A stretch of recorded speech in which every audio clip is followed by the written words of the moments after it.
Hello everyone, this is Janvi and welcome to study seed. आज हम class 10th geography chapter 1 का topic 9 पढ़ेंगे, that is soil as a resource. अभी तक हम लैंड की बात करते हुए आए हैं, लैंड को एज अ रिसोर्स हमने पढ़ा है।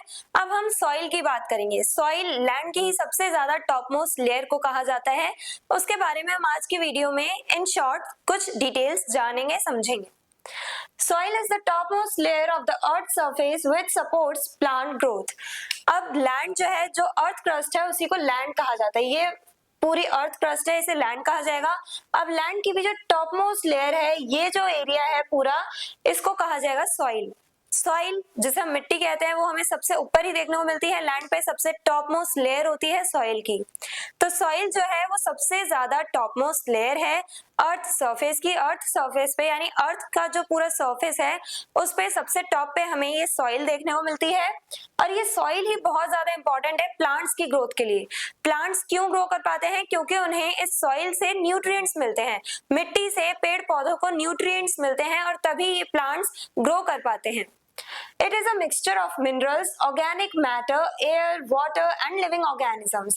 अब जो सॉइल है उसमें काफी कुछ न्यूट्रिएंट्स होते हैं, मिनरल्स होते हैं। तो सॉइल में काफी सारे मिनरल्स होते हैं, ऑर्गेनिक मैटर होते हैं। ऑर्गेनिक मैटर यानी ह्यूमस होता है सॉइल में। साथ ही साथ एयर, वाटर और कुछ लिविंग ऑर्गेनिजम्स भी होते हैं। लिविंग ऑर्गेनिजम्स भी सॉइल में रहते हैं कुछ, जैसे माइक्रो ऑर्गेनिजम्स जो होते हैं, वर्म्स होते हैं, ये सब सॉइल में रहते हैं। Importance of soil. अब सॉइल की क्या इंपॉर्टेंस है, सॉइल क्यों इतनी इंपॉर्टेंट है? Essential for agriculture. अब सॉइल जो है वो बहुत ज्यादा इंपॉर्टेंट है हमारे एग्रीकल्चर के लिए, फार्मिंग के लिए। हम लोग फार्मिंग करते हैं, क्रॉप्स कल्टीवेट करते हैं, तो ये जो प्लांट्स ग्रो कर रहे हैं, ये जो क्रॉप्स ग्रो कर रही हैं, वो सॉइल की वजह से कर पा रही हैं। क्योंकि सॉइल से इन क्रॉप्स को, इन सीड्स को सारे न्यूट्रिएंट्स मिल रहे हैं, तभी ये सीड्स ग्रो कर पाते हैं एज अ प्लांट। तो ये एग्रीकल्चर के लिए बहुत ज्यादा इंपॉर्टेंट है soil. Habitat for many micro organisms. हमने देखा लिविंग ऑर्गेनिजम्स रहते हैं सॉइल में। तो सॉइल में काफी सारे छोटे छोटे माइक्रो ऑर्गेनिजम्स रहते हैं जिन्हें हम अपनी नेकेड आईज से मे बी ना देख पाए। इतने छोटे छोटे माइक्रो ऑर्गेनिजम्स रहते हैं। बैक्टीरियाज रहते हैं और यही इस सॉइल को ह्यूमस प्रोवाइड करते हैं, ऑर्गेनिक मैटर क्रिएट करते हैं। Helps in ground water recharge. और सॉइल जो है उसी की वजह से ग्राउंड वाटर दोबारा से हमारा रिचार्ज होता रहता है। अब जैसे हमारे रोड्स जो है कंक्रीट के रोड्स होते हैं, और अगर रेनफॉल हुई तो इन रोड्स के थ्रू थोड़ी ना पानी हमारे लैंड के अंदर चले जाएगा। ये कंक्रीट के लैंड्स तो वाटर एब्जॉर्ब करेंगे नहीं, और ये सारा जो रेन वाटर है वो वेस्ट चले जाता है ड्रेन्स में। यानी ये रोड जो है, ये कंक्रीट के रोड्स जो है वो एब्जॉर्ब नहीं करते हैं वाटर को, ग्राउंड लेवल तक इस वाटर को पहुंचने नहीं देते हैं कंक्रीट के रोड्स, और इसी वजह से ये सारा जो रेन वाटर है वो नालियों में बह जाता है, यानी ड्रेन्स में चला जाता है, वेस्ट हो जाता है। और यही पहले क्या हुआ करता था, कच्चे रोड हुआ करते थे, कंक्रीट के रोड्स नहीं होते थे। तो ये जो सॉइल होती है, ये सॉइल जो है एब्जॉर्ब कर लेती है वाटर को। जब भी बारिश हुआ करती थी, रेनफॉल होती थी, तो जो रोड्स हुआ करती थी, ये जो सॉइल हुआ करती थी, वो एब्जॉर्ब कर लिया करती थी पानी को। आज भी जैसे विलेजेस में या काफी जगह पे इंडिया में तो हमें देखने को मिल जाएंगे कच्चे रोड, जिसपे बस सॉइल ही सॉइल है, कंक्रीट के रोड्स नहीं है काफी जगहों पे इंडिया में आज भी। तो उन रोड्स में क्या होता है, वो जो सॉइल है वो एब्जॉर्ब कर लेती है रेन वाटर को, और जब सॉइल रेन वाटर को एब्जॉर्ब करती है तो ग्राउंड लेवल पे, लैंड के बॉटम लेवल पे जाकर के वो ग्राउंड वाटर स्टोर हो जाता है, रिचार्ज हो जाता है, यानी सेव होने लगता है, फिल होने लगता है, ग्राउंड वाटर का लेवल जो है वो राइज होने लगता है। तो सॉइल जो है वो ग्राउंड वाटर को रिचार्ज करने में भी हेल्प करती है, क्योंकि सॉइल ही है जो रेन वाटर को एब्जॉर्ब करके ग्राउंड लेवल तक पहुंचाती है। फॉर्मेशन ऑफ सॉइल और पेडोजेनेसिस। अब सॉइल बनती कैसे है?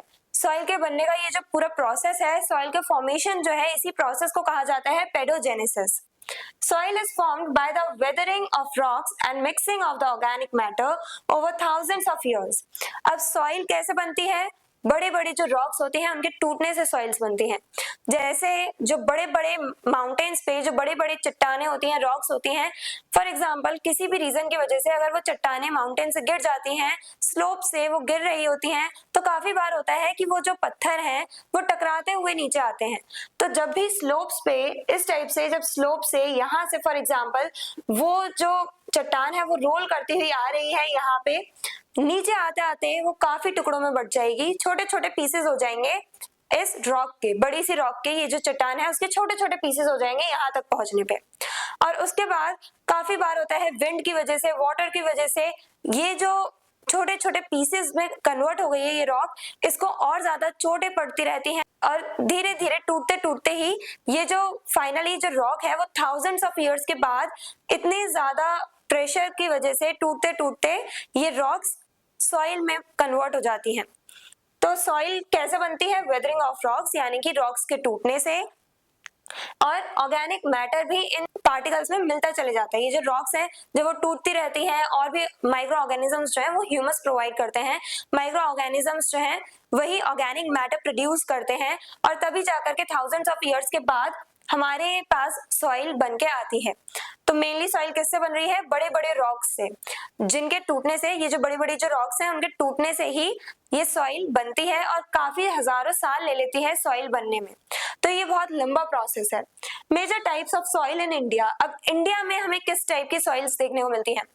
मेजरली हमें 6 टाइप की सॉइल्स देखने को मिलती हैं in India. Alluvial soil, black soil, red and yellow soil, laterite soil, arid soil and forest soil. तो ये सारी जो सॉइल है 6 टाइप ऑफ सॉइल्स हैं जो हमें इंडिया में देखने को मिलती है मेजरली, जिनके बारे में हम अपने आने वाली वीडियो में एक एक करके इन सब सॉइल्स को इन डिटेल पढ़ेंगे। एक एक स्पेसिफिक वीडियो में हम हर एक टाइप को पढ़ेंगे, सॉइल के हर एक टाइप को पढ़ेंगे आने वाले वीडियोस में। तो आज के वीडियो में हमने क्या जाना कि सॉइल भी बहुत इंपॉर्टेंट रिसोर्स है। क्यों? क्योंकि सॉइल है तभी हम लोग प्लांट्स ग्रो कर पा रहे हैं, तभी हम एग्रीकल्चर कर पा रहे हैं। सॉइल, अब रिसोर्स क्या होता है? रिसोर्स एक वो मटेरियल है, नेचुरल मटेरियल, जो हमारी ह्यूमन नीड्स को फुलफिल करे, तो उसे हम रिसोर्स की कैटेगरी में डाल देते हैं। अब सॉइल क्या कर रही है? वो भी हमारी नीड्स को फुलफिल कर रही है। सॉइल नहीं हो तो न्यूट्रिएंट्स नहीं मिल पाते हमारे सीड्स को, और अगर सीड्स को न्यूट्रिएंट्स नहीं मिलते तो वो प्लांट्स में ग्रो ही नहीं कर पाते। तो हम लोगों को फूड, जो हमारा बेसिक नीड है, हमारी बेसिक नीड है फूड, वो हमें नहीं मिल पाता। तो यहाँ से हमें क्या देखने मिल रहा है? इनडायरेक्टली जो सॉइल है वो बहुत ज्यादा इंपॉर्टेंट रोल प्ले कर रही है हमारी नीड्स को फुलफिल करने में। तो सॉइल भी एक बहुत इंपॉर्टेंट रिसोर्स है। जो अर्थ की सबसे ज्यादा टॉप मोस्ट लेयर होती है उसे सॉइल कहा जाता है। सॉइल मिक्सचर है किन सब चीजों का? मिनरल्स का, यानी सॉइल में मिनरल्स होते हैं। ऑर्गेनिक मैटर यानी ह्यूमस होता है, एयर, वाटर, लिविंग ऑर्गेनिजम्स सब होते हैं सॉइल में, और काफी सारे ऐसे न्यूट्रिएंट्स होते हैं जिनकी वजह से प्लांट्स की ग्रोथ हो पाती है। सॉइल बहुत ज्यादा इंपॉर्टेंट है। क्यों है? उसके रीजंस हमने डिस्कस करे। फॉर्मेशन ऑफ सॉइल, यानी सॉइल का जो बनने का पूरा प्रोसेस है उसी को पेडोजेनेसिस कहा जाता है। कैसे बनती है सॉइल? बड़े बड़े रॉक्स के टूटने के बाद से। और इंडिया में 6 टाइप ऑफ सॉइल्स मेजरली पाई जाती हैं। कौन सी? Alluvial soil, black soil, red and yellow soil, laterite soil, arid soil and forest soil. I hope everything is clear. और अगर आपको इस चैप्टर के डिटेल नोट्स चाहिए तो हमारी वेबसाइट studyseed.net पर विजिट करें। अब हम अगली वीडियो से इन्हीं टाइप ऑफ सॉइल्स को डिस्कस करेंगे। हर एक सॉइल टाइप के लिए एक स्पेसिफिक वीडियो में हम जानेंगे, समझेंगे in detail. I hope everything is clear. मिलते हैं नेक्स्ट वीडियो में नेक्स्ट टॉपिक के साथ। Stay curious, stay consistent. Thank you very much. Hello everyone, this is Janvi and welcome to study seed. आज हम क्लास 10th ज्योग्राफी चैप्टर 1 का topic 10 पढ़ेंगे, that is alluvial soil. हमने अपने पिछले टॉपिक में जो soil as a resource topic था उसमें हमने देखा था कि इंडिया में मेनली 6 टाइप की सॉइल्स पाई जाती हैं, जिनमें से सबसे पहली है एलुवियल सॉइल। और आज हम एलुवियल सॉइल को ही इन डिटेल पढ़ेंगे, एलुवियल सॉइल के बारे में जानेंगे। Alluvial soil is the most important and widely spread soil in India. अब इंडिया में सबसे ज्यादा हमें alluvial soil देखने को मिलती है। इंडिया में जितनी भी soils हैं उनमें सबसे ज्यादा हमें alluvial soil देखने को मिलती है। और alluvial soil बहुत ज्यादा इंपॉर्टेंट भी है हमारे लिए। क्यों? क्योंकि इसमें बहुत ज्यादा न्यूट्रिएंट्स होते हैं जो हमारे क्रॉप्स को ग्रो करने में हेल्प करते हैं, प्लांट्स को ग्रो करने में हेल्प करते हैं।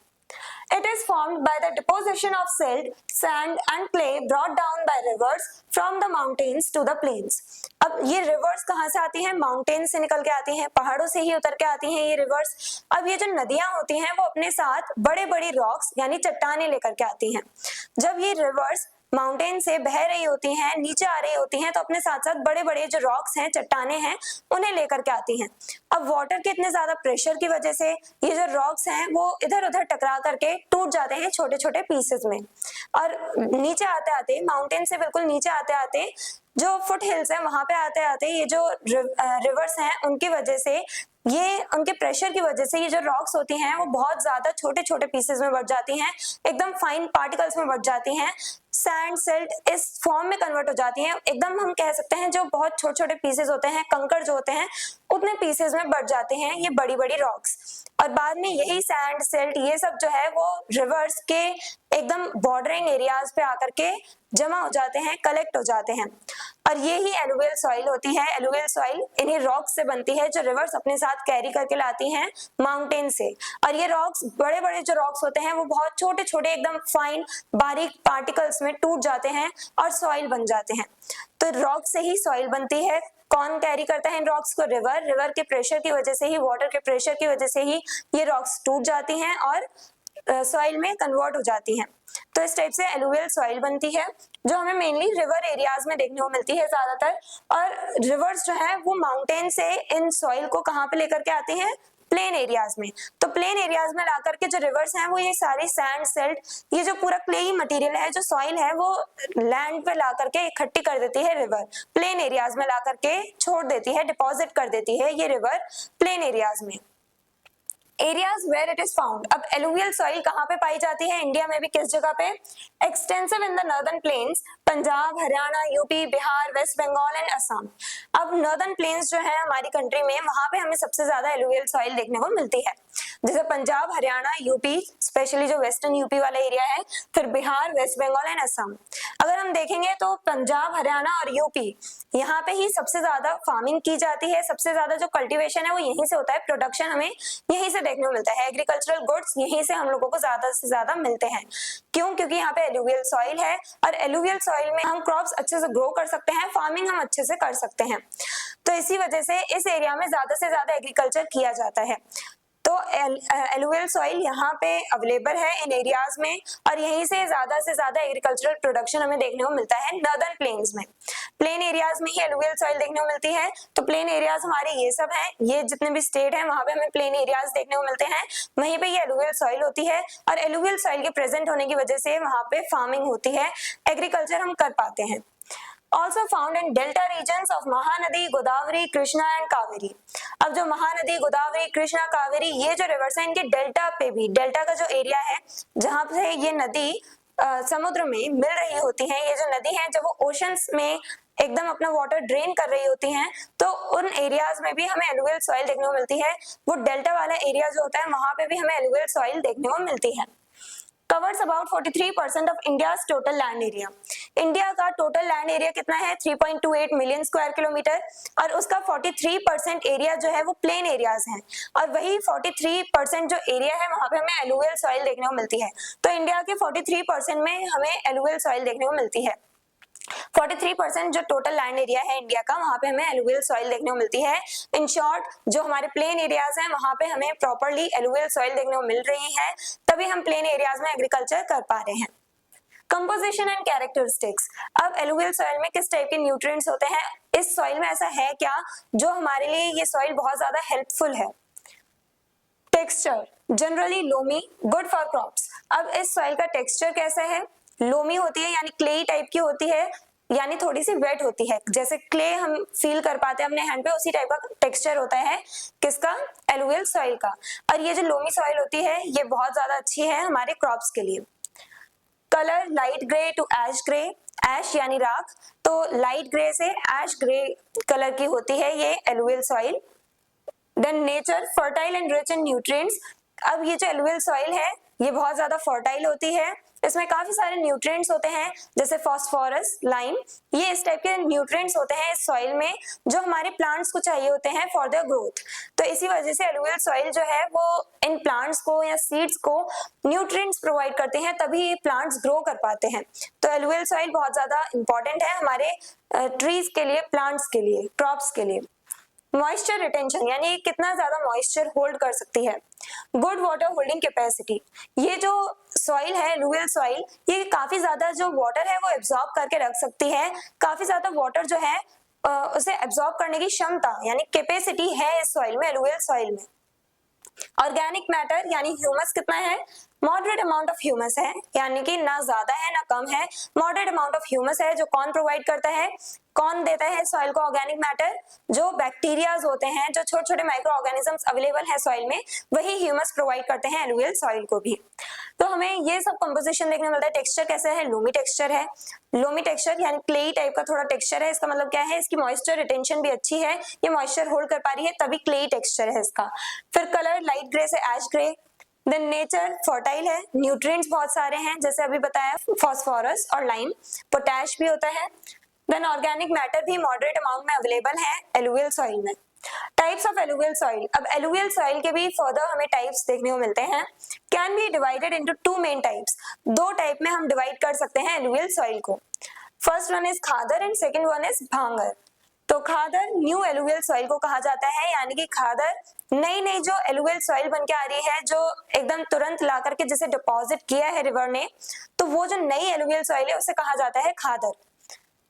मोर fertile due to new deposits of silt, क्योंकि ये जो सिल्ट यानी ये जो सॉइल है वो एकदम नई नई बनी है, रिवर ने बिल्कुल तुरंत ला करके सिल्ट सैंड जो है वो इकट्ठा किया है, डिपॉजिट किया है बॉर्डरिंग एरियाज में, तो इसी को हम लोग न्यू एलुवियल सॉइल कहेंगे, क्योंकि ये जो सॉइल है वो रिसेंटली बनी है, इस सॉइल को बने हुए ज्यादा टाइम नहीं हुआ है। जो रिवर है उसने हाल फिलहाल में ही ये सॉइल डिपॉजिट करी है, ये सिल्ट डिपॉजिट किया है अपने बॉर्डरिंग एरियाज में।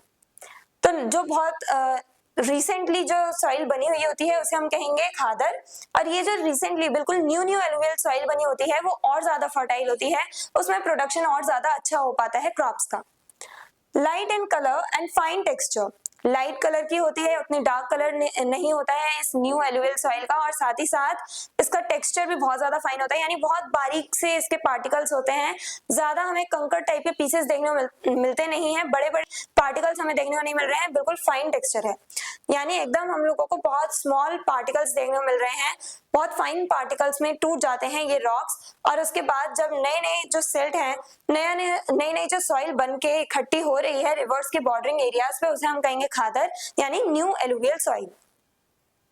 And second type of alluvial soil is bhangar. तो फर्स्ट वन वाज खादर और सेकेंड टाइप है भांगर। तो खादर को हम कहते हैं न्यू एलुवियल सॉइल एंड भांगर इज ओल्ड एलुवियल सॉइल।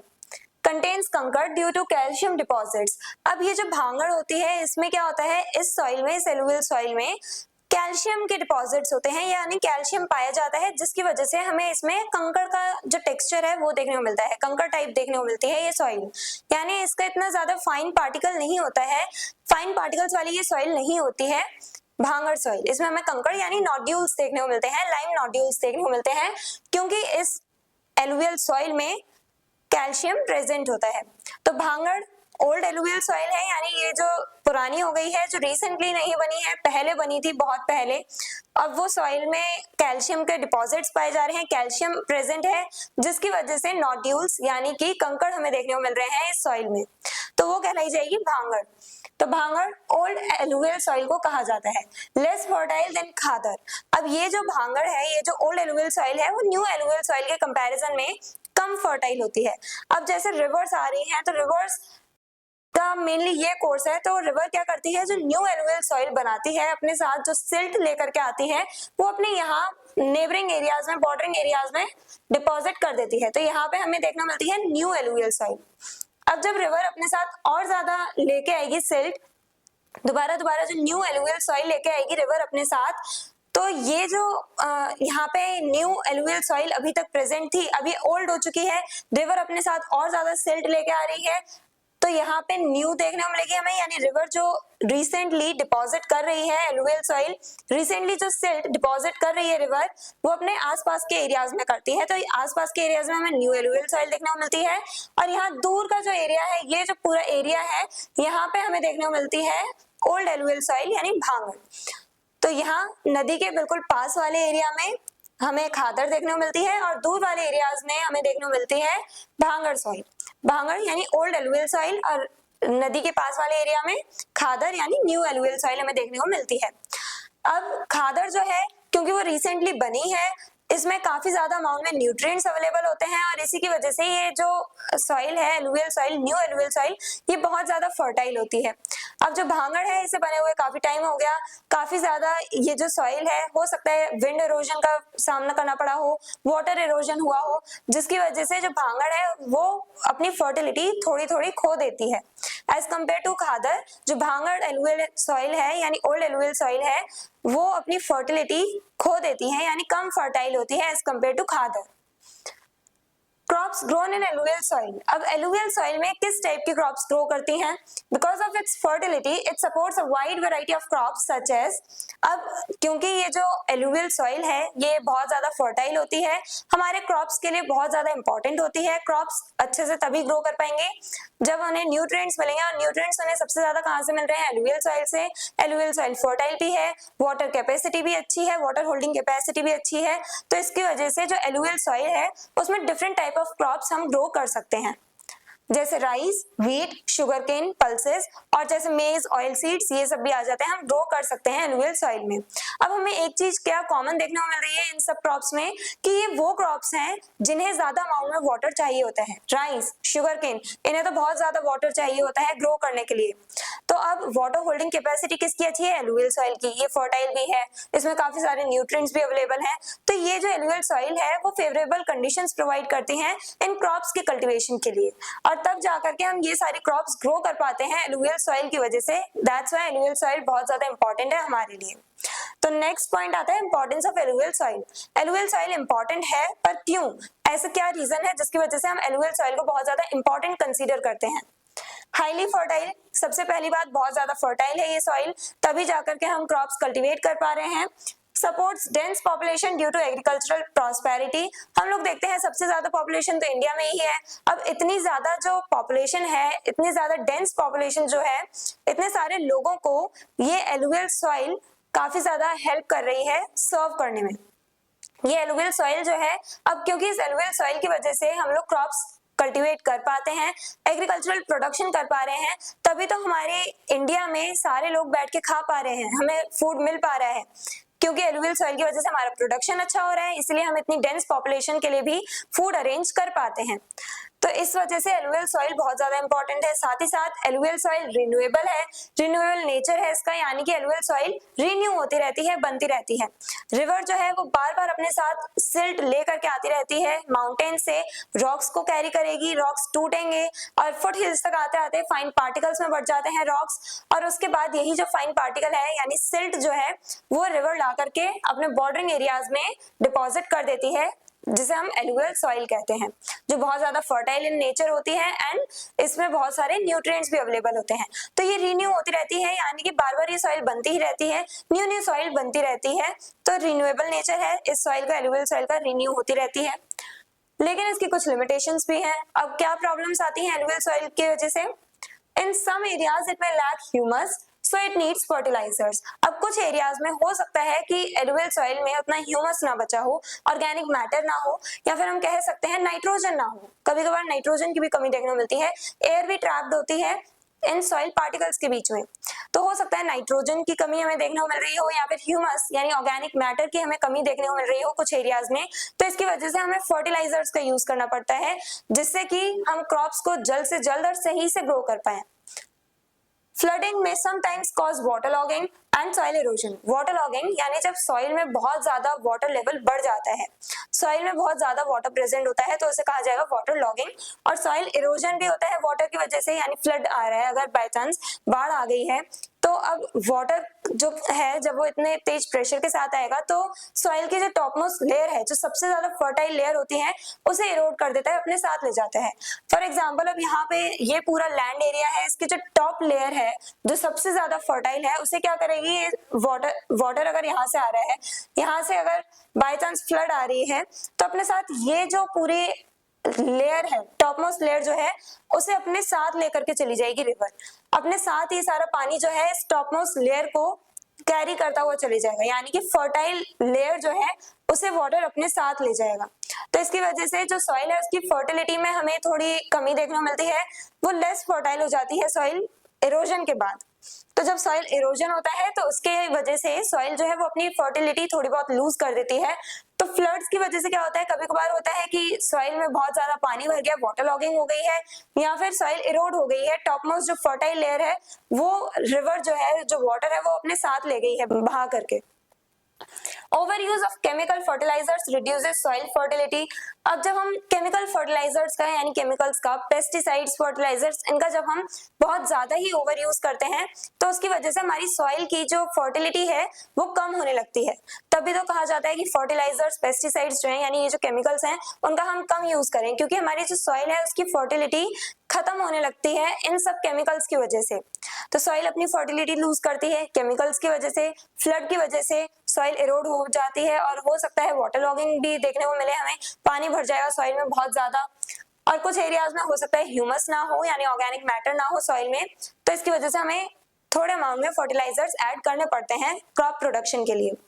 तो आज की वीडियो में हमने क्या देखा, हमने जाना कि एलुवियल सॉइल क्यों इतनी ज्यादा इंपॉर्टेंट है। एलुवियल सॉइल को हम टू मेन पार्ट्स में, टू मेन टाइप्स में क्लासिफाई कर सकते हैं, khadar that is new alluvial soil and bhangar that is old alluvial soil.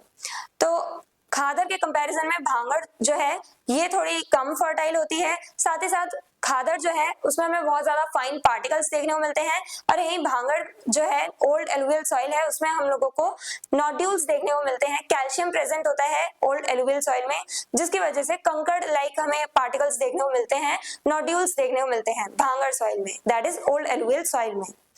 तो ये टू टाइप्स होते हैं, खादर एंड भांगर। अब एलुवियल सॉइल क्यों इतनी इंपॉर्टेंट है वो हमने डिस्कस करी, इसके लिमिटेशंस हमने देखे। आई होप एवरीथिंग इज क्लियर। और अगर आपको इस चैप्टर के डिटेल नोट्स चाहिए तो हमारी वेबसाइट studyseed.net पर विजिट करें, लिंक डिस्क्रिप्शन बॉक्स में दिया गया है।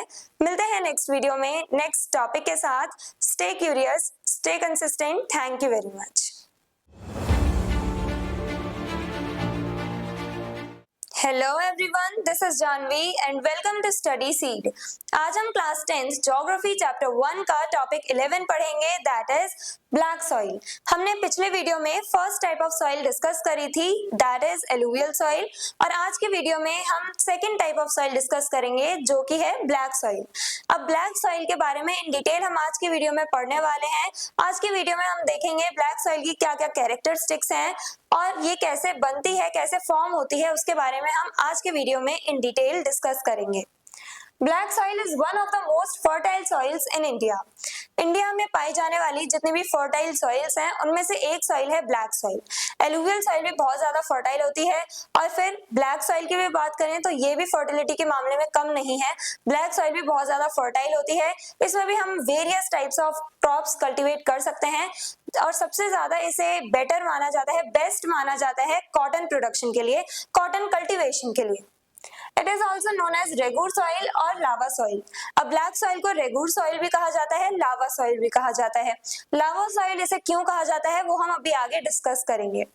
It is called black soil because of its dark color due to the presence of iron and humus। अब ये जो ब्लैक सॉइल है इसे ब्लैक सॉइल कहा क्यों जाता है, क्यों इसका नाम ब्लैक सॉइल है? क्योंकि ये जो सॉइल है वो दिखने में टोटली ब्लैक कलर की होती है, या तो डीप ब्लैक कलर की होगी या थोड़ा बहुत ग्रेइश टेक्सचर हमें देखने को मिलता है, ग्रेइश कलर हमें देखने को मिलता है।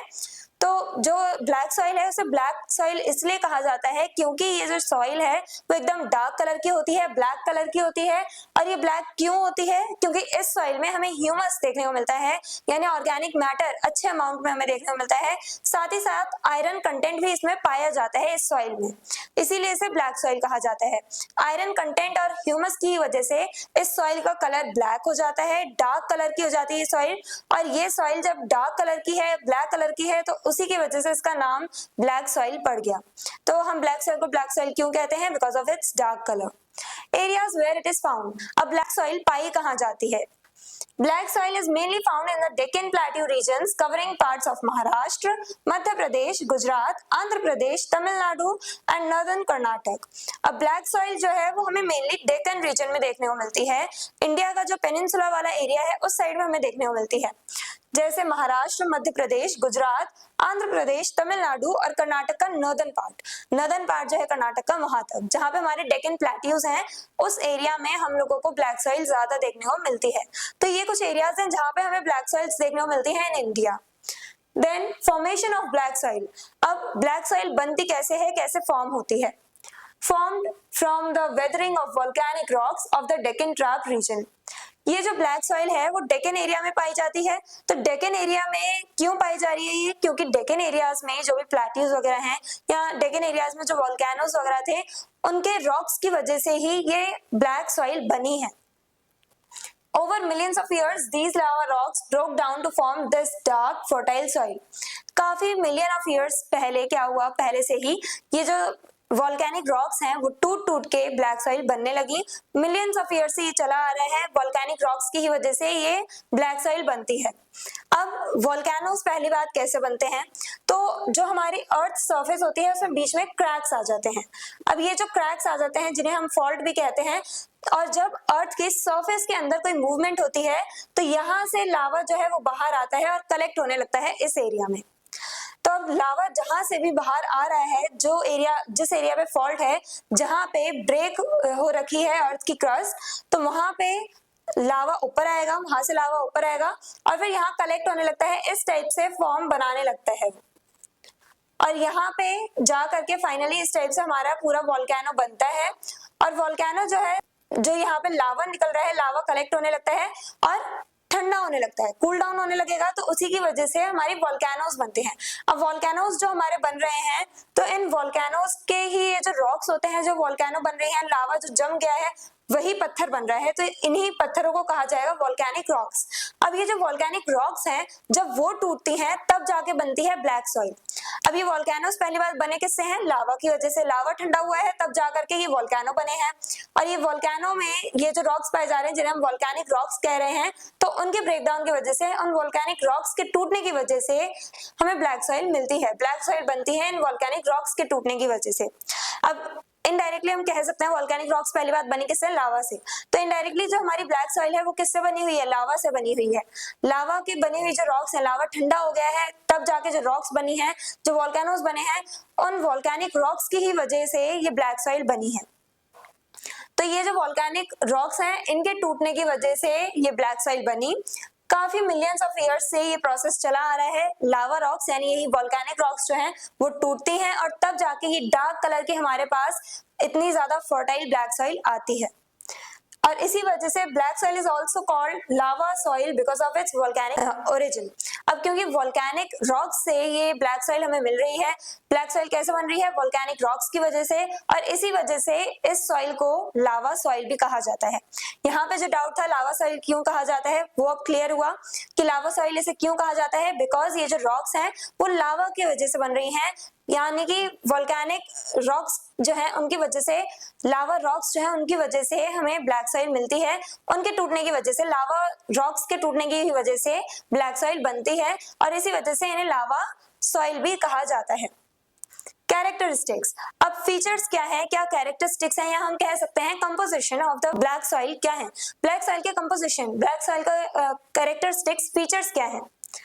Colour, deep black to greyish black. Deep black यानी एकदम प्रॉपर ब्लैक कलर से लेकर के थोड़ी ग्रेइश कलर में हमें ये सॉइल देखने को मिलती है। Texture, clay, smooth and fine grain, एकदम फाइन ग्रेन होते हैं, यानी कि फाइन इसके पार्टिकल्स होते हैं, बहुत बारीक पार्टिकल्स होते हैं, कोई भी हमें नोड्यूल्स देखने को नहीं मिलते। और साथ ही साथ क्ले टेक्सचर होता है, यानी कि थोड़ी लोमी टाइप की होती है क्ले टेक्सचर, यानी कि इसकी वाटर होल्डिंग कैपेसिटी भी अच्छी होगी। तो मॉइस्चर रिटेंशन यानी कैसी है इसकी वाटर होल्डिंग कैपेसिटी, कैसी है? Excellent, can hold water for a long time. Water holding capacity excellent है, काफी अच्छी है। लंबे समय तक ये ब्लैक सॉइल अपने अंदर वाटर होल्ड करके रख सकती है, वाटर को ये एब्जॉर्ब करके रख सकती है काफी लंबे समय तक ब्लैक सॉइल। फर्टिलिटी, अब हाईली फर्टाइल है, बहुत ज्यादा फर्टाइल होती है ये सॉइल, और इंडिया की one of the most fertile soils में से एक है। तो ये जो ब्लैक सॉइल है वो बहुत ज्यादा फर्टाइल है और इसी की वजह से इसमें वेरियस क्रॉप्स कल्टीवेट की जा सकती हैं। अब ब्लैक सॉइल में न्यूट्रिएंट्स कौन कौन से पाए जाते हैं, यानी इस ब्लैक सॉइल में कौन से ऐसे न्यूट्रिएंट्स होते हैं जो बहुत ज्यादा इंपॉर्टेंट है हमारे प्लांट्स के ग्रोथ के लिए। तो ब्लैक सॉइल में कौन से न्यूट्रिएंट्स पाए जाते हैं? It is rich in iron, potassium, calcium and aluminium. तो ये सारे जो न्यूट्रिएंट्स हैं वो ब्लैक सॉइल में पाए जाते हैं।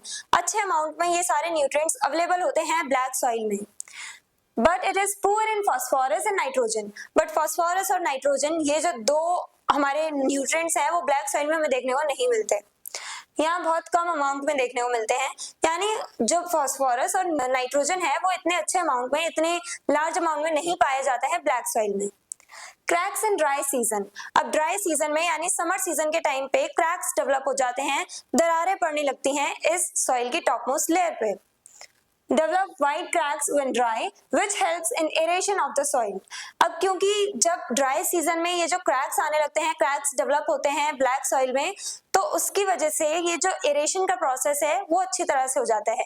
एरेशन का प्रोसेस यानी कि जो एयर है वो सॉइल में अंदर तक जा सकती है, इन क्रैक्स के बीच में से जो एयर है वो इजीली पास कर सकती है और सॉइल की नीचे वाली लेयर्स तक वो एयर पहुंच सकती है। अब ये इतना इंपॉर्टेंट क्यों है, एयर का सॉइल में जाना इतना इंपॉर्टेंट क्यों है? क्योंकि हमें पता है कि सॉइल में काफी सारे माइक्रो ऑर्गेनिजम्स रहते हैं जिन्हें ऑक्सीजन की जरूरत है ब्रीथ करने के लिए, रेस्पिरेशन के लिए। और साथ ही साथ प्लांट्स जो हैं, अब प्लांट्स का जो एरिया टॉप पे है, लैंड के ऊपर है, उस एरिया का तो आसानी से ओपन इन्वायरमेंट से एयर मिल रही है, वो रेस्पायर कर पा रहे हैं, रेस्पिरेशन का प्रोसेस चल रहा है इजीली। बट रूट्स का क्या, रूट्स जो हैं वो सॉइल के अंदर होती हैं, लैंड के अंदर होती हैं, उनके पास ओपन एनवायरनमेंट नहीं है, तो वो जो रूट्स हैं वो भी रेस्पिरेशन करती हैं, उन्हें भी ऑक्सीजन चाहिए होती है टू ब्रीथ। और इसकी वजह से ये जो एयर पार्टिकल्स सॉइल के अंदर अवेलेबल होते हैं, अंदर प्रेजेंट होते हैं, वो रूट्स यूज करती हैं उन ऑक्सीजन पार्टिकल्स को, ये रूट्स यूज करती हैं रेस्पिरेशन प्रोसेस के लिए। इसीलिए जो एयर है वो बहुत ज्यादा इंपॉर्टेंट है, सॉइल में एयर कंटेंट होना बहुत ज्यादा इंपॉर्टेंट है, जिससे कि माइक्रो ऑर्गेनिजम्स ब्रीथ कर सकें, साथ ही साथ जो रूट्स हैं उन्हें भी ऑक्सीजन मिल सके, वो भी रेस्पिरेशन कर सकें। तो इसके लिए जो एयर है उसका होना जरूरी है। अब क्योंकि क्रैक्स डेवलप हो रहे हैं ब्लैक सॉइल में, तो इसकी वजह से जो एयर है वो ब्लैक सॉइल के अंदर तक, नीचे वाली जो लेयर है वहां तक पहुंच सकती है और एयर फिल हो जाती है उस पूरे सॉइल में। तो एरेशन का प्रोसेस होता है जो काफी अच्छा है। क्रॉप्स ग्रोन इन ब्लैक सॉइल, अब ब्लैक सॉइल में कौन कौन सी क्रॉप्स ग्रो की जाती हैं? Black soil is famous for cotton cultivation but many other crops also grown well in it. तो ब्लैक सॉइल जो है उसे जाना जाता है कॉटन प्रोडक्शन के लिए, कॉटन कल्टीवेशन के लिए। तो ब्लैक सॉइल में सबसे ज्यादा कौन सी क्रॉप अच्छे से ग्रो कर पाती है? कॉटन। कॉटन के अब ज्यादा से ज्यादा हम कॉटन कल्टीवेट करते हैं ब्लैक सॉइल में, और इसी की वजह से ब्लैक सॉइल को हम ब्लैक कॉटन सॉइल के नाम से भी जानते हैं। लेकिन ऐसा नहीं है कि सिर्फ हम कॉटन ही ग्रो कर सकते हैं, हम और भी बहुत सारी क्रॉप्स ग्रो कर सकते हैं ब्लैक सॉइल में। ब्लैक सॉइल में इतने सारे न्यूट्रिएंट्स हैं जो हमारे बाकी दूसरे भी क्रॉप्स के लिए बेनिफिशियल हो सकते हैं। हम दूसरी क्रॉप्स भी कल्टीवेट कर सकते हैं ब्लैक सॉइल में, जैसे कि वीट, जवार, castor seeds, sunflower seeds, sunflower जो है ये सब भी हम कर सकते हैं कल्टीवेट ब्लैक सॉइल में। और भी बहुत सारे दूसरे क्रॉप्स हैं जो जैसे शुगर केन, शुगर केन हम एलुवियल सॉइल में भी कल्टीवेट कर सकते हैं, साथ साथ ब्लैक सॉइल में भी। तो ये जो ब्लैक सॉइल है उसमें भी हम वेरियस काइंड ऑफ क्रॉप्स जो है वो ग्रो कर सकते हैं, कल्टीवेट कर सकते हैं। Then importance of black soil, अब ये इतनी इंपॉर्टेंट क्यों है? क्योंकि ये बहुत ज्यादा फर्टाइल है, फर्टिलिटी की वजह से ये सॉइल बहुत ज्यादा इंपॉर्टेंट है। साथ ही साथ रिच इन मिनरल्स, इसमें काफी सारे मिनरल्स पाए जाते हैं। कौन कौन से न्यूट्रिएंट्स पाए जाते हैं वो हमने डिस्कस किए। Then self aerating property helps the soil remain healthy. अब क्योंकि सेल्फ एरेटिंग प्रॉपर्टी यानी ये जो एरेशन होता है इन क्रैक्स की वजह से, तो इसकी वजह से एयर जो है वो इजीली पास हो जाती है, सॉइल की जो नीचे वाली लेयर है, लोएस्ट लेयर है, वहां तक एयर कंटेंट पहुंच जाता है, एयर पार्टिकल्स पहुंच जाते हैं सॉइल में। तो इसकी वजह से जो सॉइल है वो हेल्दी रहती है, सॉइल में एयर कंटेंट अवेलेबल रहता है, एयर पार्टिकल्स जाते रहते हैं, रिचार्ज होते रहते हैं। तो इसकी वजह से ये जो सेल्फ एरेटिंग प्रॉपर्टी है, जो ये ब्लैक सॉइल है वो खुद में जैसे क्रैक्स ले आती है, जब ड्राई सीजन में जब ब्लैक सॉइल में क्रैक्स आ जाते हैं तो उसकी वजह से जो एरेशन का प्रोसेस होता है, उसी एरेशन के प्रोसेस की वजह से ये सॉइल बहुत ज्यादा हेल्दी रहती है। अब लिमिटेशंस क्या है, कौन सी प्रॉब्लम्स हैं ब्लैक सॉइल में? Become sticky when wet and hard when dry. तो जब ये मिट्टी जो है वो गीली हो जाती है तो वेट होने के बाद का जो टेक्सचर है वो इसका अलग ही होता है, स्टिकी होता है। कोई भी सॉइल आप लोगे, ठीक है, वो उतनी स्टिकी नहीं होगी, वो मड वाला टेक्सचर जरूर आ जाएगा सॉइल का, लेकिन ये जो ब्लैक सॉइल होती है इसका कैसा टेक्सचर आ जाता है? स्टिकीनेस आ जाती है, इसमें स्टिकी टेक्सचर हो जाता है। यानी ये जो ब्लैक सॉइल होती है, जब इसमें हम वाटर कंटेंट बढ़ाएंगे, जब ब्लैक सॉइल गीली होगी तब ये चिपचिपी होती है, स्टिकी होती है, और हार्ड, बहुत ज्यादा हार्ड हो जाती है सूखने के बाद, तभी तो इसमें क्रैक्स आते हैं। यानी ये जो सॉइल है इसमें अगर आप ज्यादा पानी, अगर इसमें वाटर कंटेंट ज्यादा अवेलेबल है तो ये बहुत ज्यादा स्टिकी हो जाएगी, और अगर कम वाटर कंटेंट है तो इसमें क्रैक्स आने लगेंगे। तो मॉडरेट वाटर लेवल होना चाहिए, वाटर कंटेंट होना चाहिए ब्लैक सॉइल में। तो ये एक इसकी लिमिटेशन है, ना ज्यादा वाटर हो सकता है ना कम वाटर हो सकता है, क्योंकि दोनों ही कंडीशन में ये सॉइल एकदम खराब हो जाएगी, यानी कल्टीवेशन लायक नहीं रहेगी। lacks nitrogen, phosphorus and organic matter, so it needs fertilisers. हमने देखा था फॉस्फोरस और नाइट्रोजन इसमें नहीं होता है कंटेंट, तो इसकी वजह से ये जो सॉइल है उसमें हमें फर्टिलाइजर्स का यूज करना पड़ता है। नाइट्रोजन नहीं है, फॉस्फोरस नहीं है, ऑर्गेनिक मैटर यानी ह्यूमस नहीं है, तो इसकी वजह से ब्लैक सॉइल में हम अगर कल्टीवेशन करते हैं तो हमें फर्टिलाइजर्स का यूज करना पड़ता है।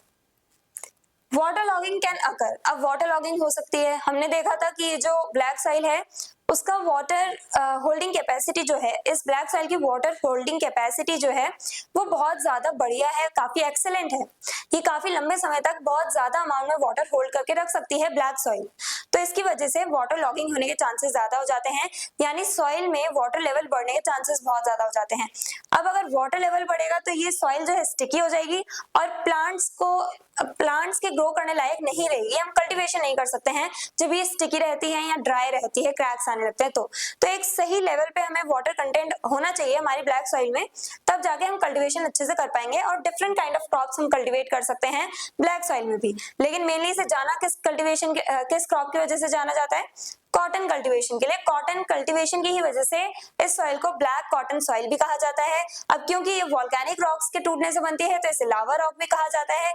अब ये ब्लैक कलर की होती है, एकदम डार्किश कलर की होती है, तो इस वजह से इसे ब्लैक सॉइल भी कहा जाता है। इसमें ब्लैक कलर आता कहाँ से है, आयरन कंटेंट की वजह से। आयरन और ह्यूमस जो है वो इसे डार्क कलर या कह लो ब्लैक कलर प्रोवाइड करते हैं। तो आज की वीडियो में हमने जाना कि ब्लैक सॉइल के कौन कौन सी कैरेक्टरिस्टिक्स हैं, फीचर्स क्या हैं इसके, वो हमने जाना। हमने देखा कि ये इतनी इंपॉर्टेंट क्यों है और इसकी लिमिटेशंस क्या हैं, ये सब हमने आज जाना ब्लैक सॉइल के बारे में in detail. I hope everything is clear. और अगर आपको इस चैप्टर के डिटेल नोट्स चाहिए तो हमारी वेबसाइट studyseed.net पर विजिट करें, लिंक डिस्क्रिप्शन बॉक्स में दिया गया है। मिलते हैं नेक्स्ट वीडियो में नेक्स्ट टॉपिक के साथ। Stay curious, stay consistent. Thank you very much. Hello everyone, this is Janvi and welcome to study seed. आज हम क्लास 10th ज्योग्राफी चैप्टर 1 का टॉपिक 12 पढ़ेंगे, that is red and yellow soil, जो हमारी third type of soil है जो India में पाई जाती है। उसके बारे में हम आज के वीडियो में इन डिटेल डिस्कस करेंगे। Red and yellow soil is widespread soil found in many parts of India. Red and yellow soil जो है ये हमें इंडिया के काफी सारे पार्ट्स में देखने को मिलती है और उसी के बारे में हम आज के वीडियो में पढ़ेंगे कि रेड येलो सॉइल की क्या कैरेक्टरिस्टिक्स हैं, किस टाइप से ये सॉइल बनती है, उसके बारे में हम आज की वीडियो में जानेंगे। तो red and yellow soil India में पाई जाने वाली एक बहुत ही ज्यादा वाइड स्प्रेड सॉइल है, यानी कि हमें इंडिया में बहुत सी जगह पे देखने को मिल जाएगी, स्पेशली सर्दर्न और ईस्टर्न डेक्कन प्लेट्यू वाले रीजन में। These soils are formed by the weathering of igneous and metamorphic rocks. और ये जो रेड एंड येलो सॉइल है वो कैसे बनती है, igneous और metamorphic rocks के टूटने की वजह से। तो igneous रॉक्स वो होते हैं जब लावा जो है लावा जमता है तो जो रॉक्स बनती हैं वो होती हैं igneous रॉक्स। और टाइम के साथ चेंजेस आते हैं, जब उन रॉक्स में थोड़े बहुत चेंजेस आते हैं तब जाकर के वो मेटामॉर्फिक रॉक्स में कन्वर्ट होती हैं। वही igneous रॉक्स बाद में जाकर के मेटामॉर्फिक रॉक्स में कन्वर्ट हो जाती हैं, बदल जाती हैं। कुछ चेंजेस आते हैं उनमें, उन रॉक्स के अंदर कुछ चेंजेस आते हैं जिसकी वजह से वो कन्वर्ट हो जाती हैं मेटामॉर्फिक रॉक्स में। तो यहाँ पे हम लोग क्या देख रहे हैं कि लावा के थ्रू जो बने हुए रॉक्स हैं, igneous एंड मेटामॉर्फिक रॉक्स, उनसे बनती है रेड एंड येलो सॉइल। अब ब्लैक सॉइल पे हमने देखी थी लावा रॉक्स के थ्रू बनती है, तो लावा रॉक्स जो होते हैं वो भी अलग अलग टाइप की होती हैं। ब्लैक सॉइल जो है वो बेसाल्टिक रॉक्स के वजह से बनती है और ये जो रेड एंड येलो सॉइल है वो हमें स्पेशली ग्रेनाइट रॉक्स जो है उसके टूटने से मिलती हैं। तो red and yellow soil granite rocks जो है igneous एंड मेटामॉर्फिक रॉक्स में जो स्पेशली ग्रेनाइट रॉक्स हैं उनके टूटने की वजह से हमें रेड एंड येलो सॉइल मिलती है, रेड एंड येलो सॉइल बनती है। The red color comes from the high amount of iron oxide. तो जब आयरन ऑक्साइड बनता है तो उससे क्या होता है, रस्टिंग होती है, यानी कि जंग लगती है लोहे पे। जब आयरन जो है वो ऑक्सीजन के साथ कंबाइन होता है तब जंग लगने लगती है किसी भी लोहे के सरफेस पे। तो अब ये आयरन ऑक्साइड इस मिट्टी में आयरन ऑक्साइड का कंटेंट अवेलेबल होता है और इसी वजह से ये थोड़ी रेडिश कलर की दिखती है। When the soil is moist, it appears yellow. When dry, it looks red. और जब ये जो सॉइल है इसमें वाटर कंटेंट ज्यादा होता है, जब मॉइस्चर ज्यादा होता है, जब ये सॉइल हाइड्रेटेड होती है, तब जाकर के ये येलो कलर में हमें दिखती है। और जब ये सॉइल ड्राई होती है, जब इसमें मॉइस्चर नहीं होता, तब ये सॉइल रेड कलर की दिखती है। Areas where it is found, अब ये soil red and yellow soil कहाँ पे पाई जाती है? स्पेशली झारखंड, मध्य प्रदेश, तमिलनाडु, कर्नाटक और उड़ीसा और छत्तीसगढ़ के भी कुछ पार्ट्स में ये एरियाज हैं जहाँ पे हमें रेड एंड येलो सॉइल ज्यादातर देखने को मिलती है, स्पेशली सदर्न और ईस्टर्न डेक्कन प्लेट्यू वाले एरिया में। कैरेक्टरिस्टिक्स क्या है अब इस सॉइल की? सबसे पहले कलर, जब ये सॉइल ड्राई होती है तब रेड कलर की होती है, और जब मॉइस्चर देखने को मिलता है हमें, जब ये सॉइल हाइड्रेटेड होती है, इसमें वाटर कंटेंट ज्यादा होता है, तब ये सॉइल येलो कलर की हो जाती है। टेक्सचर कैसा होता है? सैंडी टू क्लेई, यानी कि डिपेंड करता है, अलग अलग रीजन में हमें अलग अलग टाइप से ये सॉइल देखने को मिलेगी, अलग अलग टेक्सचर की। सैंडी यानी रेत जैसा इसका टेक्सचर होता है, कहीं कहीं पे ये क्लेई होती है जहाँ पे इसमें वाटर कंटेंट ज्यादा अवेलेबल होता है वहां पे। फर्टिलिटी जनरली लेस फर्टाइल, ये सॉइल जो है उतनी फर्टाइल नहीं होती है, उतनी ज्यादा इसमें क्रॉप्स ग्रो नहीं की जाती हैं जितनी ब्लैक सॉइल और एलुवियल सॉइल में कल्टीवेट की जाती हैं। Nutrients poor in nitrogen, phosphorus and humus, nitrogen, phosphorus and humus इसकी कमी होती है, इन न्यूट्रिएंट्स की कमी होती है रेड एंड येलो सॉइल में, और यही न्यूट्रिएंट्स हमें ब्लैक सॉइल में भी देखने को नहीं मिलते हैं। रिच इन आयरन, लेकिन ब्लैक सॉइल में हमें दूसरे और भी न्यूट्रिएंट्स देखने को मिलते हैं, पर यहाँ पे क्या हो रहा है रेड एंड येलो सॉइल में? यहाँ पे हमें आयरन कंटेंट ही सबसे ज्यादा देखने को मिल रहा है, बाकी न्यूट्रिएंट्स बहुत कम है। देन वाटर रिटेंशन, यानी कितनी देर तक ये वाटर को होल्ड करके रख सकती है ये सॉइल? मॉडरेट लेवल तक रहती है, यानी कि ये उतना मॉइस्चर भी होल्ड नहीं कर सकती, ज्यादा समय तक नहीं कर सकती है, थोड़ा बहुत वाटर जो है वो होल्ड कर सकती है। मॉडरेट यानी मीडियम लेवल ऑफ इसकी वाटर होल्डिंग कैपेसिटी होती है। देन पीएच लेवल आपने साइंस में पढ़ा होगा, पीएच स्केल होता है जिसके थ्रू ये पता लगाया जाता है कि किसी भी प्रोडक्ट में या किसी भी चीज में एसिडिक कंटेंट ज्यादा है या बेसिक कंटेंट। तो यहाँ पे पीएच लेवल क्या है इस सॉइल का? एसिडिक। ये स्लाइटली एसिडिक इन नेचर है, यानी रेड एंड येलो सॉइल थोड़ी सी एसिडिक होती है। Crops grown in this soil, अब इस सॉइल में कौन सी क्रॉप्स ग्रो होती हैं? Cotton, wheat, groundnut, pulses, millets, potato, millets में जैसे ज्वार, बाजरा ये सब आ जाते हैं। तो ये सारी क्रॉप्स मेनली ग्रो की जाती हैं रेड एंड येलो सॉइल में। तो हमने आज की वीडियो में क्या समझा? रेड एंड येलो सॉइल को हमने इन डिटेल पढ़ा, और उसमें भी हमने ये जाना कि जब रेड एंड येलो सॉइल में मॉइस्चर कंटेंट ज्यादा होता है, यानी कि वाटर ज्यादा होता है, तब हमें ये सॉइल येलो कलर की दिखाई देती है, और जब ये सॉइल ड्राई हो जाती है, जब इसमें उतना मॉइस्चर कंटेंट नहीं होता है, तब ये रेड कलर की अपीयर होती है। और ये रेड एंड येलो सॉइल बनती कैसे हैं? इग्नियस और मेटामॉर्फिक रॉक्स के टूटने से ये रेड एंड येलो सॉइल हमें देखने को मिलती है। और किस रीजन में पाई जाती है? Specially southern and eastern Deccan region में पाई जाती हैं। क्या कैरेक्टरिस्टिक्स हैं वो सब हमने आज की वीडियो में डिस्कस किया। कौन कौन सी क्रॉप्स ग्रो की जा सकती हैं इस सॉइल में, वो सब हमने डिस्कस किया। आई होप एवरीथिंग इज क्लियर। और अगर आपको इस चैप्टर के डिटेल नोट्स चाहिए तो हमारी वेबसाइट studyseed.net पर विजिट करें, लिंक डिस्क्रिप्शन बॉक्स में दिया गया है। मिलते हैं नेक्स्ट वीडियो में नेक्स्ट टॉपिक के साथ। Stay curious, stay consistent. Thank you very much. Hello everyone, this is Janvi and welcome to study seed. आज हम क्लास 10th ज्योग्राफी चैप्टर 1 का टॉपिक 13 पढ़ेंगे, दैट इज लेटेराइट सॉइल।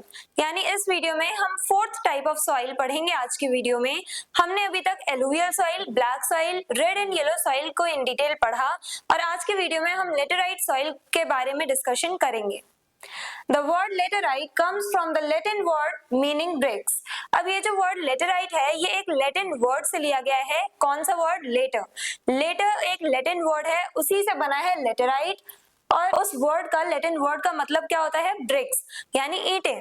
अब ईंटों के जैसा रंग है लेटेराइट सॉइल का, और वो हार्ड भी हो जाती है। लेटेराइट सॉइल सूखने के बाद एकदम हार्ड हो जाती है, बिल्कुल ब्रिक की तरह। इसीलिए ये लेटर वर्ड से ही लेटेराइट सॉइल का नाम रखा गया है। Laterite soil looks red or brown and becomes hard like a brick when it dries। तो लेटेराइट सॉइल रेड या ब्राउन कलर की होती है मेनली, और ये सूखने के बाद बहुत ज्यादा हार्ड हो जाती है, एकदम ईंट की तरह, ब्रिक की तरह। It is formed in hot and wet tropical regions due to intense leaching।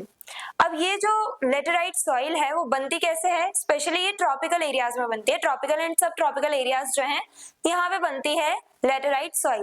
और कैसे बनती है, लीचिंग की वजह से। लीचिंग क्या होती है, washing away of nutrients by heavy rain.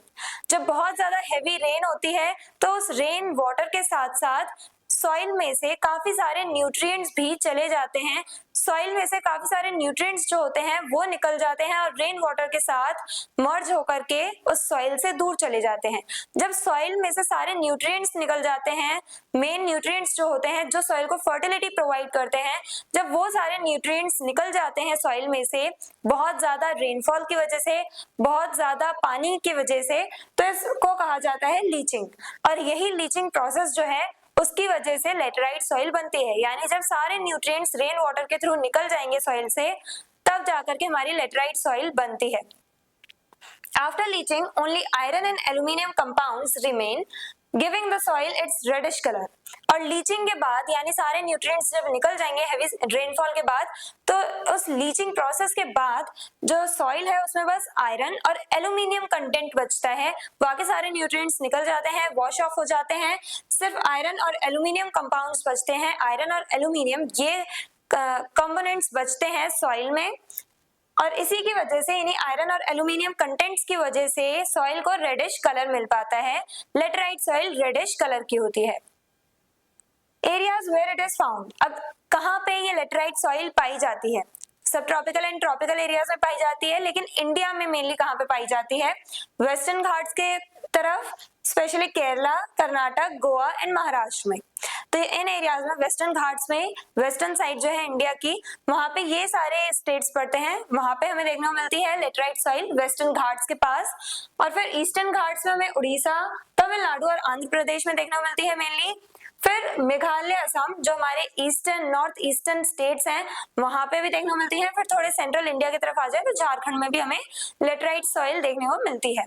तो ये वो एरियाज है जहाँ पे मेनली हमें लेटेराइट सॉइल देखने को मिलती है इंडिया। कैरेक्टरिस्टिक्स, अब लेटेराइट सॉइल के क्या फीचर्स हैं, क्या कैरेक्टरिस्टिक्स हैं।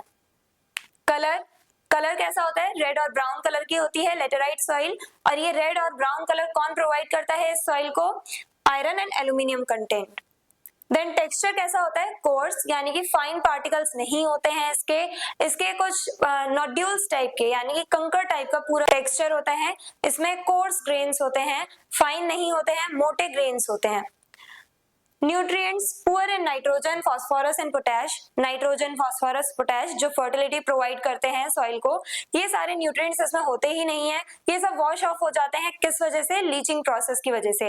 अब क्योंकि ये सब कंटेंट इस सॉइल में पाया ही नहीं जा रहा है, तभी इस सॉइल को लेटेराइट सॉइल कहा गया है और तभी ये सॉइल उतनी फर्टाइल नहीं होती है। मॉइस्चर रिटेंशन लो होता है, यानी कि ये सॉइल उतना मॉइस्चर होल्ड करके नहीं रख सकती। वाटर होल्डिंग कैपेसिटी जो है वो इस सॉइल की बहुत खराब है, ये वाटर होल्ड करके नहीं रख सकती है, ये सॉइल बहुत जल्दी ड्राई अप हो जाती है। नेचर कैसा है, एसिडिक है, एसिडिक नेचर की होती है लेटेराइट सॉइल। पीएच लेवल जो है इसका वो एसिडिक नेचर शो करता है। Then crops grown in this soil, अब इस सॉइल में कौन कौन सी क्रॉप्स ग्रो की जाती हैं, जो हमारी प्लांटेशन क्रॉप्स हैं स्पेशली, जैसे T, coffee, cashew nuts, rubber और कोकोनट, ये सारे क्रॉप्स मेनली ग्रो की जाती हैं लेटेराइट सॉइल में। लेटेराइट सॉइल उतनी फर्टाइल नहीं होती है, लेकिन फिर भी ये प्लांटेशन क्रॉप्स जो हैं वो हम उसमें ग्रो कर सकते हैं इजीली। और लेटेराइट सॉइल के बारे में हमने आज की वीडियो में जाना, समझा, आई होप ये आपको क्लियर है। हमने क्या देखा आज की वीडियो में कि लेटेराइट सॉइल एक लैटिन वर्ड से बना है, कौन सा वर्ड है वो, लेटर, और इस लेटर वर्ड का क्या मतलब है, ब्रिक्स। तो ब्रिक्स के ही आधार पर, ब्रिक्स के ही बेसिस पे लेटेराइट सॉइल का नाम लेटेराइट सॉइल रखा गया है। अब ये जो सॉइल है वो कैसे बनती है, लीचिंग प्रोसेस की वजह से, यानी कि जब बहुत हैवी रेनफॉल होती है और सारे इंपॉर्टेंट न्यूट्रिएंट्स जो है वो सॉइल के वॉश ऑफ हो जाते हैं, तब जाकर के सॉइल में बस आयरन और एल्यूमिनियम कंटेंट बचता है, जो उस सॉइल को रेडिश और ब्राउनिश कलर प्रोवाइड करता है, और वो सॉइल अपनी फर्टिलिटी लूज कर देती है, इंपॉर्टेंट जो न्यूट्रिएंट्स हैं वो लूज कर देती है इस हैवी रेनफॉल की वजह से, और तभी ये जो सॉइल है उतनी फर्टाइल नहीं होती और इस सॉइल को लेटेराइट सॉइल कहा जाता है। और ये जो लेटेराइट सॉइल है इसका यूज हम मेनली ब्रिक्स बनाने के लिए भी करते हैं। ये सब जो क्रॉप्स है वो तो ग्रो की ही जाती हैं इस सॉइल में, लेकिन साथ ही साथ हम इस सॉइल का यूज ब्रिक्स बनाने के लिए भी करते हैं, ईंटें बनाने के लिए भी करते हैं। कहाँ पाई जाती है सॉइल? ट्रॉपिकल एंड सब ट्रॉपिकल एरियाज में। और इंडिया की बात करें तो इन स्टेट्स में वेस्टर्न घाट्स, ईस्टर्न घाट्स और कुछ हमारे नॉर्थ ईस्टर्न स्टेट्स में हमें ये सॉइल देखने को मिलती है, laterite soil. I hope everything is clear. और अगर आपको इस चैप्टर के डिटेल नोट्स चाहिए तो हमारी वेबसाइट studyseed.net पर विजिट करें, लिंक डिस्क्रिप्शन बॉक्स में दिया गया है। मिलते हैं नेक्स्ट वीडियो में नेक्स्ट टॉपिक के साथ। Stay curious, stay consistent. Thank you very much.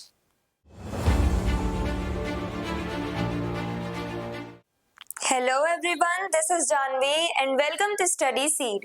आज हम क्लास 10th ज्योग्राफी चैप्टर 1 का टॉपिक 14 पढ़ेंगे, दैट इज एरिड सॉइल। ये हमारी फिफ्थ सॉइल है, फिफ्थ टाइप ऑफ सॉइल है जो हम डिस्कस करेंगे आज के वीडियो में। एरिड सॉइल के बारे में हम आज के वीडियो में इन डिटेल जानेंगे। Arid soil is found in dry and desert regions.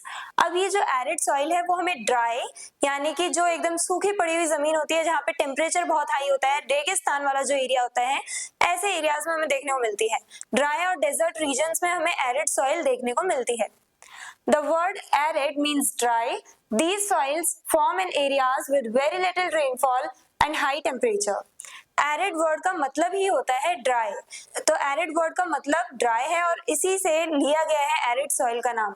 तो एरिड मतलब ड्राई और एरिड सॉइल हमें कहाँ पे देखने को मिलती है? उन एरियाज में जहाँ पे बहुत कम रेनफॉल होती है और बहुत हाई टेम्परेचर रहता है, यानी कि वो एरियाज जहाँ पे रेनफॉल बहुत कम होती है, बारिश बहुत कम होती है और धूप बहुत ज्यादा रहती है, टेम्परेचर बहुत ज्यादा हाई रहता है, तो उन एरियाज में एरिड सॉइल हमें देखने को मिलती है।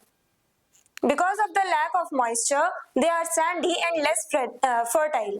अब moisture नहीं होता है यानी water content नहीं है उतना ज्यादा इस soil में, इसी की वजह से ये soil जो है वो कम fertile होती है, इसमें fertility उतनी नहीं होती है इस soil में, और साथ ही साथ sandy texture होता है यानी रेत जैसा इसका texture होता है। Formed due to dry climate, high evaporation and wind activity. अब ये जो arid soil है वो बनती कैसे है? ड्राई क्लाइमेट की वजह से, यानी कि जो पूरा एकदम ड्राई क्लाइमेट हो, जो गर्मी वाले जो एरियाज हो, हाई टेम्परेचर वाले जो एरियाज हो, वहां पे ये सॉइल बनती है। हाई टेम्परेचर की वजह से इवेपोरेशन ज्यादा होता है, यानी कि जहाँ पे गर्मी बहुत ज्यादा है उस एरिया में इवेपोरेशन ज्यादा से ज्यादा होगा, यानी वाटर जो है वाटर वेपर के फॉर्म में इवेपोरेट कर जाएंगे। तो अब गर्मी वाले एरियाज में, ड्राई एरियाज में इवेपोरेशन बहुत तेजी से होगा और साथ ही साथ विंड एक्टिविटी जो होती है, विंड जब ब्लो करती है तो अपने साथ टॉप लेयर जो होती है सॉइल की, जो फर्टाइल सॉइल होती है, वो लेयर विंड अपने साथ लेकर के चली जाती है। विंड जो है वो उस सॉइल को इरोड कर देती है। सॉइल इरोजन जो होता है, विंड इरोजन जिसे हम कहते हैं, जब विंड के थ्रू सॉइल इरोड होती है तो उसे विंड इरोजन कहते हैं। तो विंड जो है उसकी वजह से जो टॉप मोस्ट लेयर जो होती है, फर्टाइल सॉइल जो होती है, वो लेयर हट जाती है। तो अब ड्राई एरियाज है, इवेपोरेशन बहुत ज्यादा हो रहा है, इवेपोरेशन हो रहा है तो यानी कि सॉइल में जितना भी मॉइस्चर अवेलेबल था, जितना भी वाटर कंटेंट प्रेजेंट था, वो सब इवेपोरेट होता जा रहा है। अब मॉइस्चर की कमी देखने को मिल रही है हमें सॉइल में, ड्राई एरिया है, साथ ही साथ विंड जो है वो टॉपमोस्ट लेयर जो है, फर्टाइल सॉइल जो है, उस लेयर को हटा चुकी है, अपने साथ ब्लो ऑफ करके ले जाती है। Wind blow away the top soil. Wind जो है वो टॉप सॉइल को, यानी फर्टाइल सॉइल जो है, फर्टाइल लेयर जो है उसे हटा देती है। अब क्योंकि फर्टिलिटी उतनी नहीं है, इंपॉर्टेंट न्यूट्रिएंट्स जो है वो विंड ब्लो करके ले गई है, विंड ले गई है अपने साथ, साथ ही साथ इवेपोरेशन की वजह से जितना भी वाटर कंटेंट था, जो मॉइस्चर था, वो भी सॉइल में से निकल जाता है, तब जाकर के ये सॉइल बनती है एरिड सॉइल। सैंडी टेक्सचर होता है जिसका, जिसमें मॉइस्चर उतना नहीं होता है। Areas where it is found. अब एरिड सॉइल हमें कहाँ पे देखने को मिलती है? इंडिया में, स्पेशली राजस्थान वाले एरिया में, जो हमारा थार डेजर्ट वाला एरिया है वेस्टर्न राजस्थान में, वहां पे हमें देखने को मिलती है arid soil. Then southern Haryana में, गुजरात वाले एरिया में और पंजाब में भी जो वेस्टर्न मोस्ट पार्ट है वहां पे, ये वो एरियाज हैं जहाँ पे बहुत ज्यादा गर्मी पड़ती है, जिसकी वजह से इवेपोरेशन बहुत ज्यादा होता है और जो सॉइल है वो अपना मॉइस्चर खो देती है। जहाँ पे बारिश कम हो और जहाँ पे इवेपोरेशन बहुत ज्यादा हो, जहाँ से इवेपोरेशन ज्यादा हो और बारिश कम हो, तो ऐसे एरियाज में एरिड सॉइल बनती है। जब सॉइल अपना मॉइस्चर खो देती है और सॉइल के इंपॉर्टेंट न्यूट्रिएंट्स विंड लेकर के चल जाती है, विंड ब्लो ऑफ कर देती है, तब एरिड सॉइल बनती है। अब एरिड सॉइल के कैरेक्टरिस्टिक्स क्या हैं? कलर कैसा होता है? रेड और ब्राउनिश कलर की होती है एरिड सॉइल। देन टेक्सचर कैसा होता है? सैंडी, रेत जैसा इसका टेक्सचर होता है। मॉइस्चर अवेलेबल नहीं होता है, मॉइस्चर बहुत लो होता है या होता ही नहीं है, dry most of the time, यानी होता ही नहीं है, लगभग सूखी होती है ये रेत, इसमें मॉइस्चर अवेलेबल नहीं होता है। Fertility low due to lack of humus. अब इसमें ह्यूमस यानी ऑर्गेनिक मैटर जो है वो भी उतना अवेलेबल नहीं होता है, जिसकी वजह से ये जो सॉइल है वो उतनी फर्टाइल नहीं होती है। नेचर कैसा है इस सॉइल का? ऑफन सेलाइन, सेलाइन यानी कि इसमें कुछ, ये जो एरिड सॉइल है इसमें कुछ सॉल्युबल सॉल्ट्स होते हैं, जो इवेपोरेशन की वजह से जो वाटर होता है वो तो उड़ जाता है, लेकिन जो सॉल्ट कंटेंट है वो रह जाता है इस सॉइल में। तो इसीलिए ये सॉइल थोड़ी सेलाइन नेचर की होती है, यानी इसमें सॉल्ट अवेलेबल होता है। Then crops grown in arid soil. अब एरिड सॉइल में कौन कौन सी क्रॉप्स ग्रो की जाती हैं? अभी हमने देखा इसमें फर्टिलिटी उतनी नहीं होती है, सैंडी टेक्सचर होता है, मॉइस्चर नहीं होता है, वाटर प्रेजेंट नहीं होता है, तो इसमें कैसे फार्मिंग की जा सकती है? तो फार्मिंग हम कर सकते हैं, इसे मॉइस्चर ऐड करके, थोड़ा वाटर ऐड करके, इरिगेशन अच्छी तरह से करके इस सॉइल का यूज हम कर सकते हैं एग्रीकल्चरल पर्पसेस के लिए। With irrigation arid soil can be made productive. अब इरिगेशन के साथ जब हम इस सॉइल को थोड़ा मॉइस्ट कर देंगे तो इरिगेशन की वजह से हम लोग इस सॉइल को कन्वर्ट कर सकते हैं प्रोडक्टिव सॉइल में, यानी इस सॉइल को अच्छे से इरिगेशन प्रोवाइड करके, वाटर प्रोवाइड करके इस सॉइल में ठीक ठाक अमाउंट में जब हम वाटर कंटेंट डालेंगे, ऐड करेंगे, तब हम इस सॉइल का यूज कर सकते हैं फार्मिंग के लिए और different type of crops grow कर सकते हैं। Crops grown include millets, barley, wheat, pulses, मेज। मिलेट्स ज्वार बाजरा ये सब आ जाते हैं, बार्ले, व्हीट, पल्सेस, पल्सेस में जो दालें होती हैं सारी वो आ जाती हैं। देन मेज, ये सारी वो हमारे क्रॉप्स हैं जो हम ग्रो कर सकते हैं एरिड सॉइल में। तो आज की वीडियो में हमने क्या जाना कि एरिड सॉइल जो है वो बनती कैसे है, उसके फॉर्मेशन के बारे में हमने जाना। एरिड वर्ड का मतलब ही है ड्राई, तो एरिड सॉइल उन एरियाज में बनती है जहां पे लो रेनफॉल होती है, ज्यादा रेनफॉल नहीं होती, टेम्परेचर बहुत हाई होता है, इवेपोरेशन बहुत ज्यादा होता है, जिसकी वजह से ये सॉइल जो है अपना मॉइस्चर खो देती है और सैंडी टेक्सचर की हो जाती है। अब क्योंकि इनमें सॉल्युबल सॉल्ट प्रेजेंट होते हैं और वाटर जो है सारा वाटर वेपर के फॉर्म में इवेपोरेट कर जाता है, तो बचता क्या है? सॉल्ट कंटेंट, और इसी की वजह से ये सेलाइन भी होती है। ये जो एरिड सॉइल है वो सलाइन होती है, नेचर में सैलिनिटी हमें देखने को मिलती है इस सॉइल में। तो ये सब हमने आज की वीडियो में जाना, एरिड सॉइल की कैरेक्टरिस्टिक्स भी हमने देखी। आई होप एवरीथिंग इज क्लियर। और अगर आपको इस चैप्टर के डिटेल नोट्स चाहिए तो हमारी वेबसाइट studyseed.net पर विजिट करें, लिंक डिस्क्रिप्शन बॉक्स में दिया गया है। मिलते हैं नेक्स्ट वीडियो में नेक्स्ट टॉपिक के साथ। Stay curious, stay consistent. Thank you very much. Hello everyone, this is Janvi and welcome to study seed. आज हम क्लास 10th ज्योग्राफी चैप्टर 1 का टॉपिक 15 पढ़ेंगे, जिसमें हम लास्ट टाइप ऑफ सॉइल के बारे में डिस्कशन करेंगे, दैट इज फॉरेस्ट सॉइल। नाम से ही पता चल रहा है कि ये सॉइल फॉरेस्ट एरियाज में पाई जाती है, माउंटेनियस एरियाज जहाँ पे डेंस वेजिटेशन होता है, जहाँ पे ज्यादा से ज्यादा हमें फॉरेस्ट देखने को मिलते हैं, वहां पे ये सॉइल्स पाई जाती हैं, forest soil. Forest soil, also called mountain soil, is found in the hilly and forested regions. अब वो एरियाज जहाँ पे फॉरेस्ट एरियाज हैं, फॉरेस्टेड एरियाज हैं, जहाँ पे जंगल है, या फिर जो हिली एरियाज हैं, क्योंकि छोटी छोटी जो हिल्स होती हैं वहां पे भी हमें डेंस वेजिटेशन देखने को मिलता है, हमें जंगल वाला इलाका देखने को मिलता है छोटी छोटी हिल्स पे।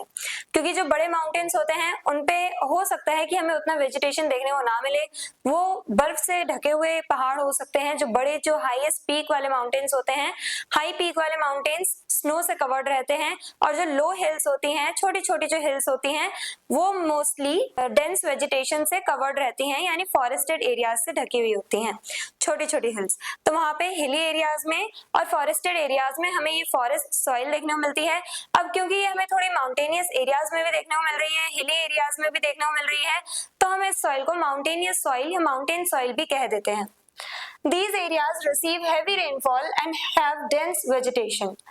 अब जहाँ पे ये फॉरेस्ट सॉइल पाई जाती है वहां पे उस एरिया में बहुत ज्यादा हैवी रेनफॉल होती है, यानी बारिश बहुत ज्यादा होती है, और साथ ही साथ डेंस वेजिटेशन होता है, यानी जंगल वाला इलाका होता है। हैवी रेनफॉल हो रही है और जो मोस्टली जो ट्रीज हैं वो वहाँ पे अवेलेबल है, प्रेजेंट है, डेंस वेजिटेशन वाला एरिया है, तो वहाँ पे हमें फॉरेस्ट सॉइल देखने को मिलेगी। The soil is formed by the weathering of rocks and decomposition of organic matter.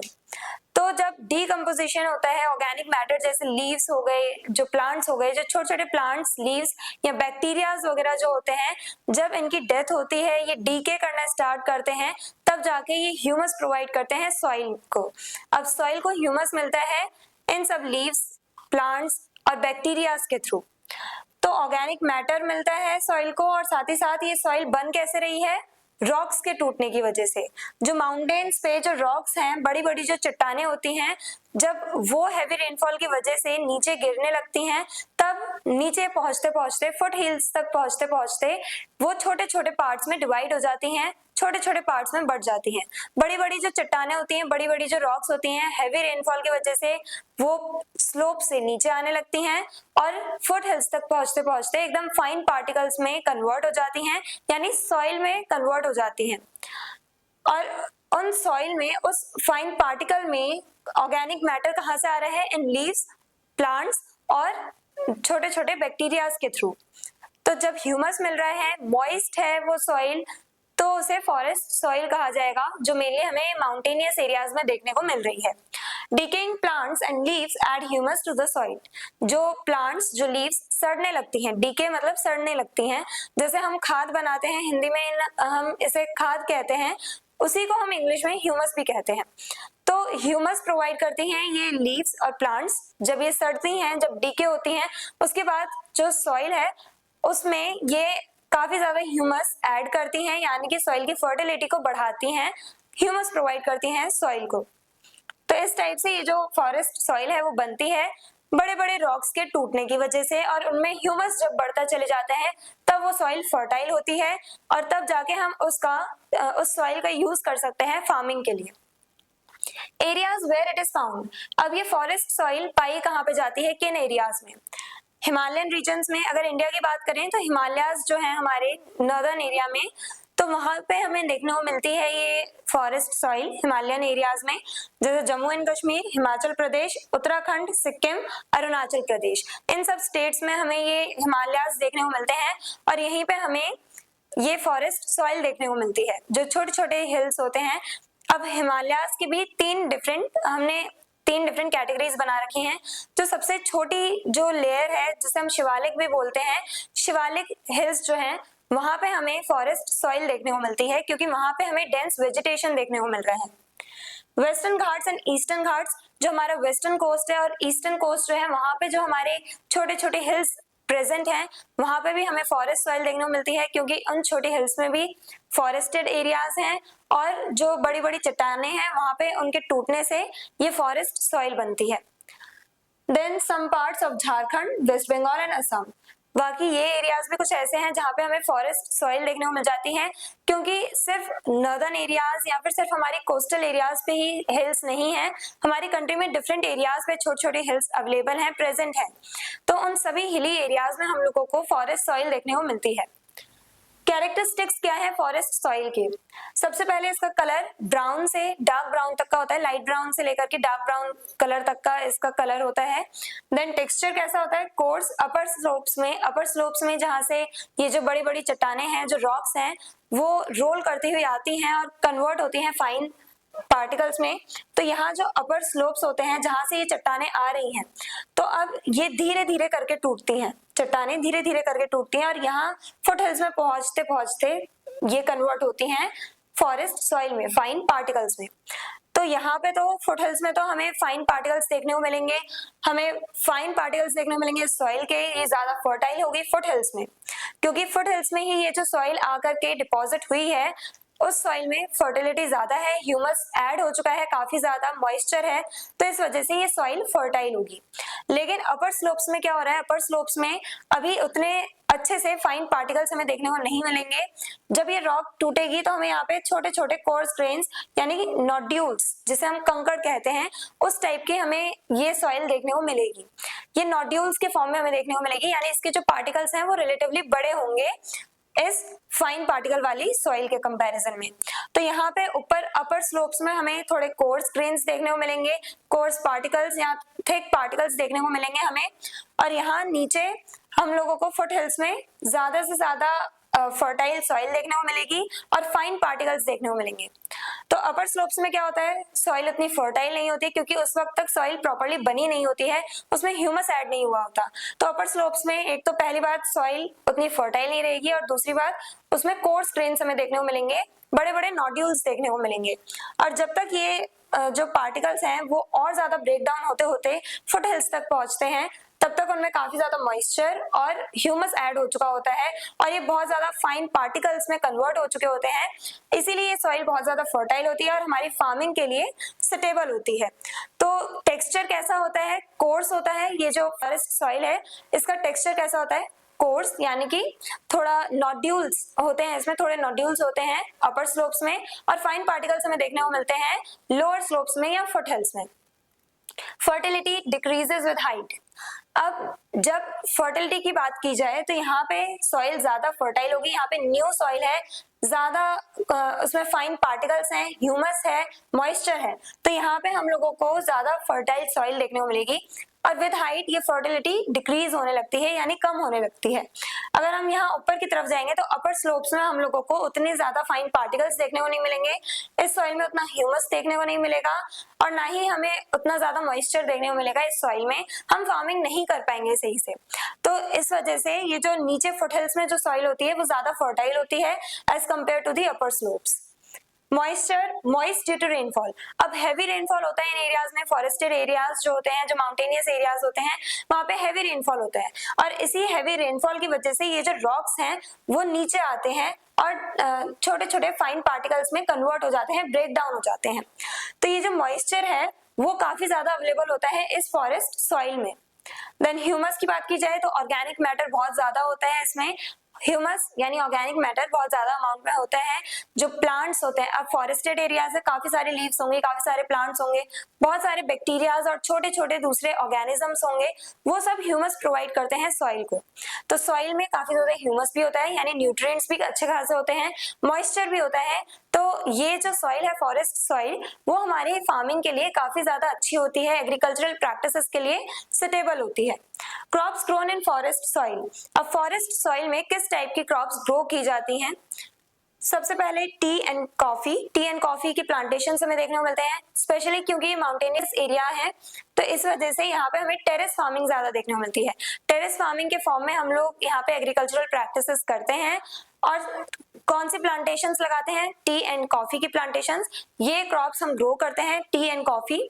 Spices grow करते हैं जैसे कार्डेमम, क्लोव्स, पेपर, जैसे ब्लैक पेपर हो गई, काली मिर्च, क्लोव्स जो लॉन्ग हो गई, कार्डमम, इलायची, ये सारी हम जो स्पाइसेस हैं वो ग्रो करते हैं, वो कल्टीवेट करते हैं। साथ ही साथ बहुत सारे फ्रूट्स भी, डिफरेंट काइंड ऑफ फ्रूट्स जो हैं वो भी हम कल्टीवेट करते हैं फॉरेस्ट सॉइल में।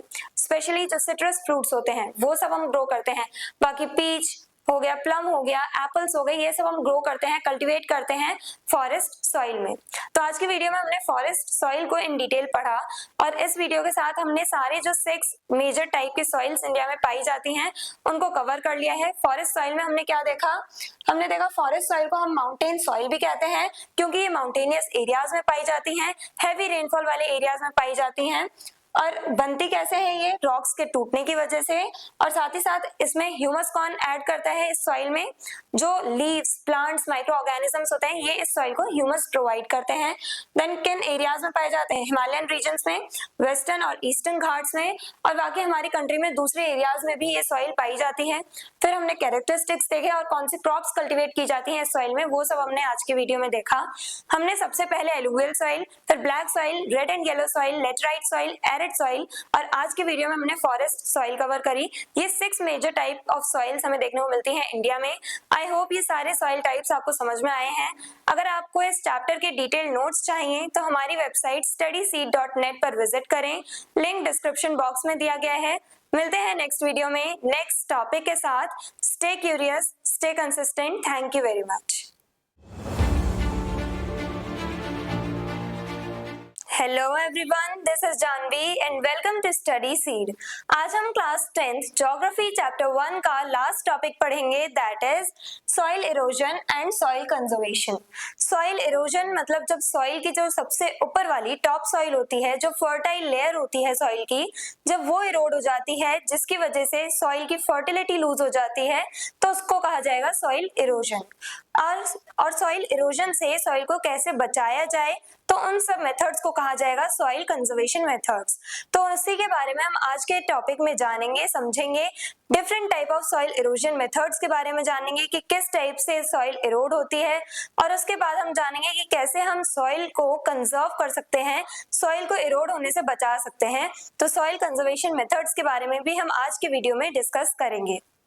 Soil erosion means the removal or wearing away of the top layer of soil by natural agents, that is wind and water और human activities। तो अब सॉइल इरोजन किसे कहते हैं? सॉइल इरोजन का मतलब है कि जब टॉप लेयर जो होती है सॉइल की, जो सबसे ज्यादा फर्टाइल लेयर है सॉइल की, जब वो हट जाती है तब उसे कहा जाएगा सॉइल इरोजन। फॉर एग्जाम्पल, जैसे ये लैंड है, पूरा इतना लैंड एरिया है, इसमें भी जो सबसे टॉप वाला एरिया होगा, ये जो एरिया है ये सबसे ज्यादा फर्टाइल है। ये जो सबसे टॉप लेयर है सॉइल की, उसकी फर्टिलिटी सबसे ज्यादा होगी as compare to this layer, क्योंकि जितना हम नीचे जाते जाएंगे उतनी सॉइल पुरानी होती जाएगी, उतनी फर्टिलिटी नहीं बचेगी सॉइल में। लेकिन जो सबसे टॉप लेयर होती है सॉइल की, वो सबसे ज्यादा फर्टाइल होती है, एकदम न्यू सॉइल होती है, तो उसमें बहुत ज्यादा फर्टिलिटी होती है। और ऊपर से सारे जो माइक्रो ऑर्गेनिजम्स होते हैं, प्लांट्स जो होते हैं, वो सब हमें इसी लेयर में देखने को मिलते हैं। तो इसकी वजह से जो ह्यूमस है वो भी इस टॉप लेयर को सबसे ज्यादा मिलता है, जिस वजह से ये जो टॉप लेयर होती है सॉइल की, वो बहुत ज्यादा फर्टाइल होती है। वो फेवरेबल कंडीशंस हमें प्रोवाइड करती है क्रॉप प्रोडक्शन के लिए, क्रॉप कल्टीवेशन के लिए। तो सॉइल इरोजन का मतलब ये है कि जब हम इस लेयर को हटा दें, या तो कोई अपने ह्यूमन एक्टिविटीज की वजह से, या तो हम अपनी ह्यूमन एक्टिविटीज की वजह से इस लेयर को रिमूव कर रहे हैं, या फिर नेचर खुद इस लेयर को रिमूव कर दे रही है, तो उसको कहा जाएगा सॉइल इरोजन। यानी जब सॉइल की सबसे फर्टाइल लेयर को हम रिमूव कर दें, that will be known as soil erosion. अब ये नेचुरल एजेंट्स भी करते हैं, यानी नेचुरली भी होता है, विंड और वाटर के थ्रू भी सॉइल इरोजन देखने को मिलता है। साथ ही साथ हम ह्यूमंस की भी कुछ एक्टिविटीज की वजह से सॉइल इरोड हो जाती है। The top soil is most fertile layer because it contains humus and nutrients। तो जो सबसे ऊपर वाली लेयर होती है सॉइल की, वो सबसे ज्यादा फर्टाइल होती है, क्योंकि सारे जो न्यूट्रिएंट्स हैं, जो ह्यूमस है, वो सब इसी टॉप लेयर में पाया जाता है, और इसी वजह से ये जो टॉप लेयर होती है सॉइल की, वो सबसे ज्यादा फर्टाइल होती है। When this layer is lost, soil fertility decreases and land becomes unproductive. और जब ये लेयर हट जाती है, किसी भी रीजन की वजह से, नेचुरली हट रही हो या हम अपनी ह्यूमन एक्टिविटीज के थ्रू इस सॉइल को इरोड कर रहे हो, इस लेयर को खराब कर रहे हो, तो जब भी हम इस लेयर को, जो सॉइल की सबसे ज्यादा टॉप मोस्ट लेयर होती है, सबसे ज्यादा फर्टाइल लेयर होती है, जब हम उस लेयर को रिमूव कर देते हैं बाय एनी चांस, तो उसे कहा जाएगा सॉइल इरोजन, क्योंकि उसकी वजह से सॉइल की फर्टिलिटी लूज होती है। सॉइल की फर्टिलिटी में हमें गिरावट देखने को मिलती है, और लैंड अनप्रोडक्टिव बन जाता है, यानी प्रोडक्शन के लिए उतना अच्छा नहीं रहता जितना पहले हुआ करता था। ये फर्टाइल लैंड है, यहाँ पे हम लोग अगर कल्टीवेशन करेंगे तो काफी अच्छा प्रोडक्शन होगा, काफी अच्छी क्रॉप्स हमारी प्रोड्यूस होंगी इस लैंड से, फर्टाइल लैंड से। लेकिन अगर ये फर्टाइल लेयर ही हट जाएगी तो क्रॉप कल्टीवेशन अच्छी तरह से नहीं हो पाएगा। Causes of soil erosion. अब सॉइल इरोजन कैसे होता है? जैसे नेचर के भी थ्रू किया जाता है सॉइल इरोजन, और ह्यूमन एक्टिविटीज के थ्रू भी सॉइल इरोड होती है। तो नेचर के थ्रू विंड इरोजन देखने को मिलता है और वाटर इरोजन देखने को मिलता है।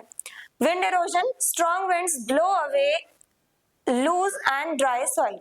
तो विंड इरोजन का मतलब है कि जब बहुत तेज हवा चलती है, आंधी आती है, तो जो एकदम तेज हवा होती है, स्ट्रॉन्ग विंड्स जो होती हैं, जब वो इस टॉप लेयर को अपने साथ ब्लो करके ले जाती हैं, ब्लो ऑफ कर देती हैं, तब उसको कहा जाएगा विंड इरोजन।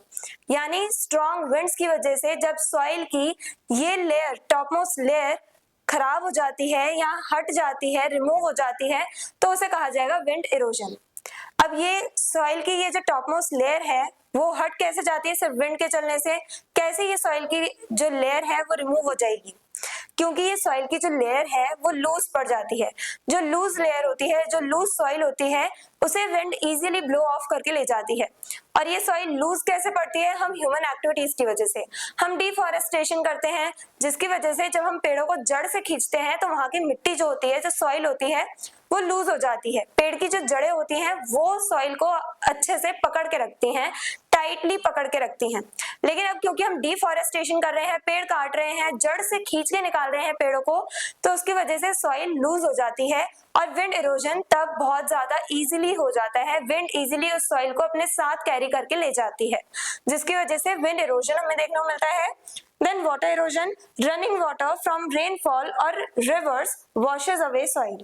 अब जो वाटर है वो भी जैसे रिवर्स के थ्रू ही हम बात करें, अगर फ्लड आ जाते हैं, बाढ़ आ जाती है, तो उससे क्या होता है कि जो पानी है, जो इतनी तेज प्रेशर के साथ जो पानी आ रहा है, जो वाटर है, वो अपने साथ इस टॉपमोस्ट लेयर को अपने साथ कैरी करके ले जाती है।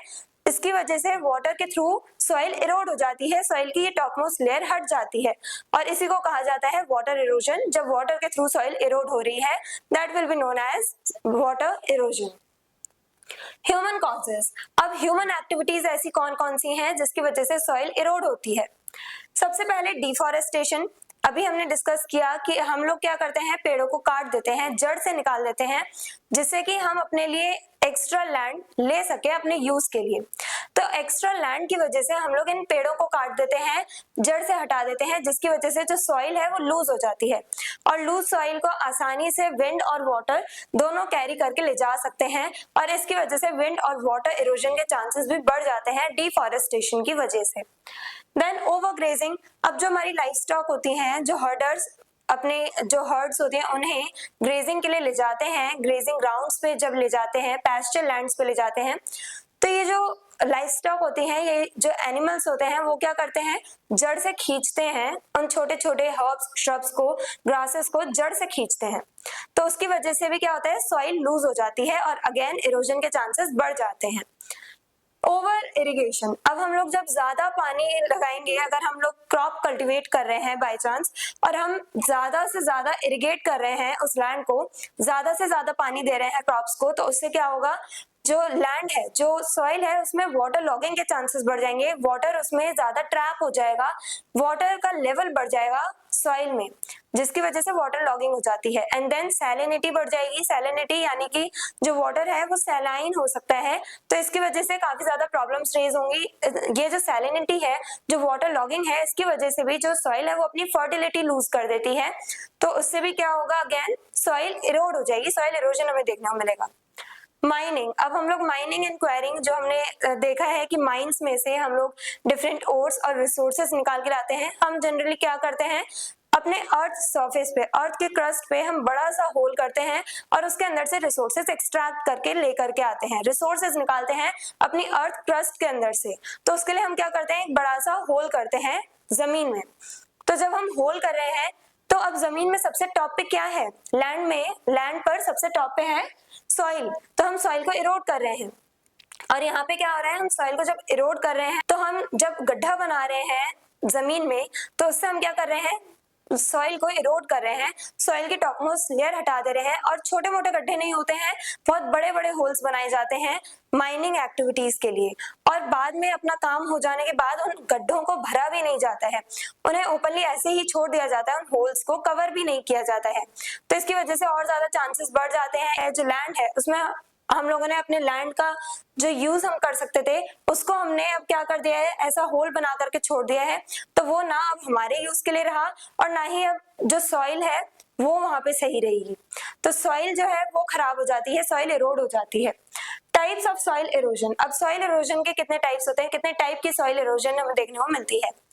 Sheet erosion, thin layer of topsoil is removed by rainwater evenly over a large area. तो शीट इरोजन हमें देखने को मिलता है, यानी कि ये जो पूरा लैंड एरिया है, इस पूरे लैंड एरिया पे से इक्वली, यानी ऐसा नहीं है कि यहाँ से ज्यादा लेयर हट रही है सॉइल की, यहाँ से थिक लेयर हट रही है, यहाँ से थिन लेयर हट रही है, ऐसा कुछ नहीं है। जब इक्वली पूरे लैंड एरिया पे से एक पतली सी शीट जो है फर्टाइल सॉइल की, जो टॉप मोस्ट लेयर है फर्टाइल सॉइल की, जब वो हट जाती है तब उसे कहा जाता है शीट इरोजन। और ये होता कैसे है, विंड वाटर किसी की भी वजह से हो सकता है, लेकिन जब एक बिल्कुल पतली सी thin layer of fertile soil हटती है, वो भी हर जगह से, एक बड़े लैंड एरिया पे से इक्वली हर एक जगह से एक थिन लेयर हटती है, तो उसे कहा जाएगा sheet erosion. Then rill erosion, small channels or rills form on the surface by running water.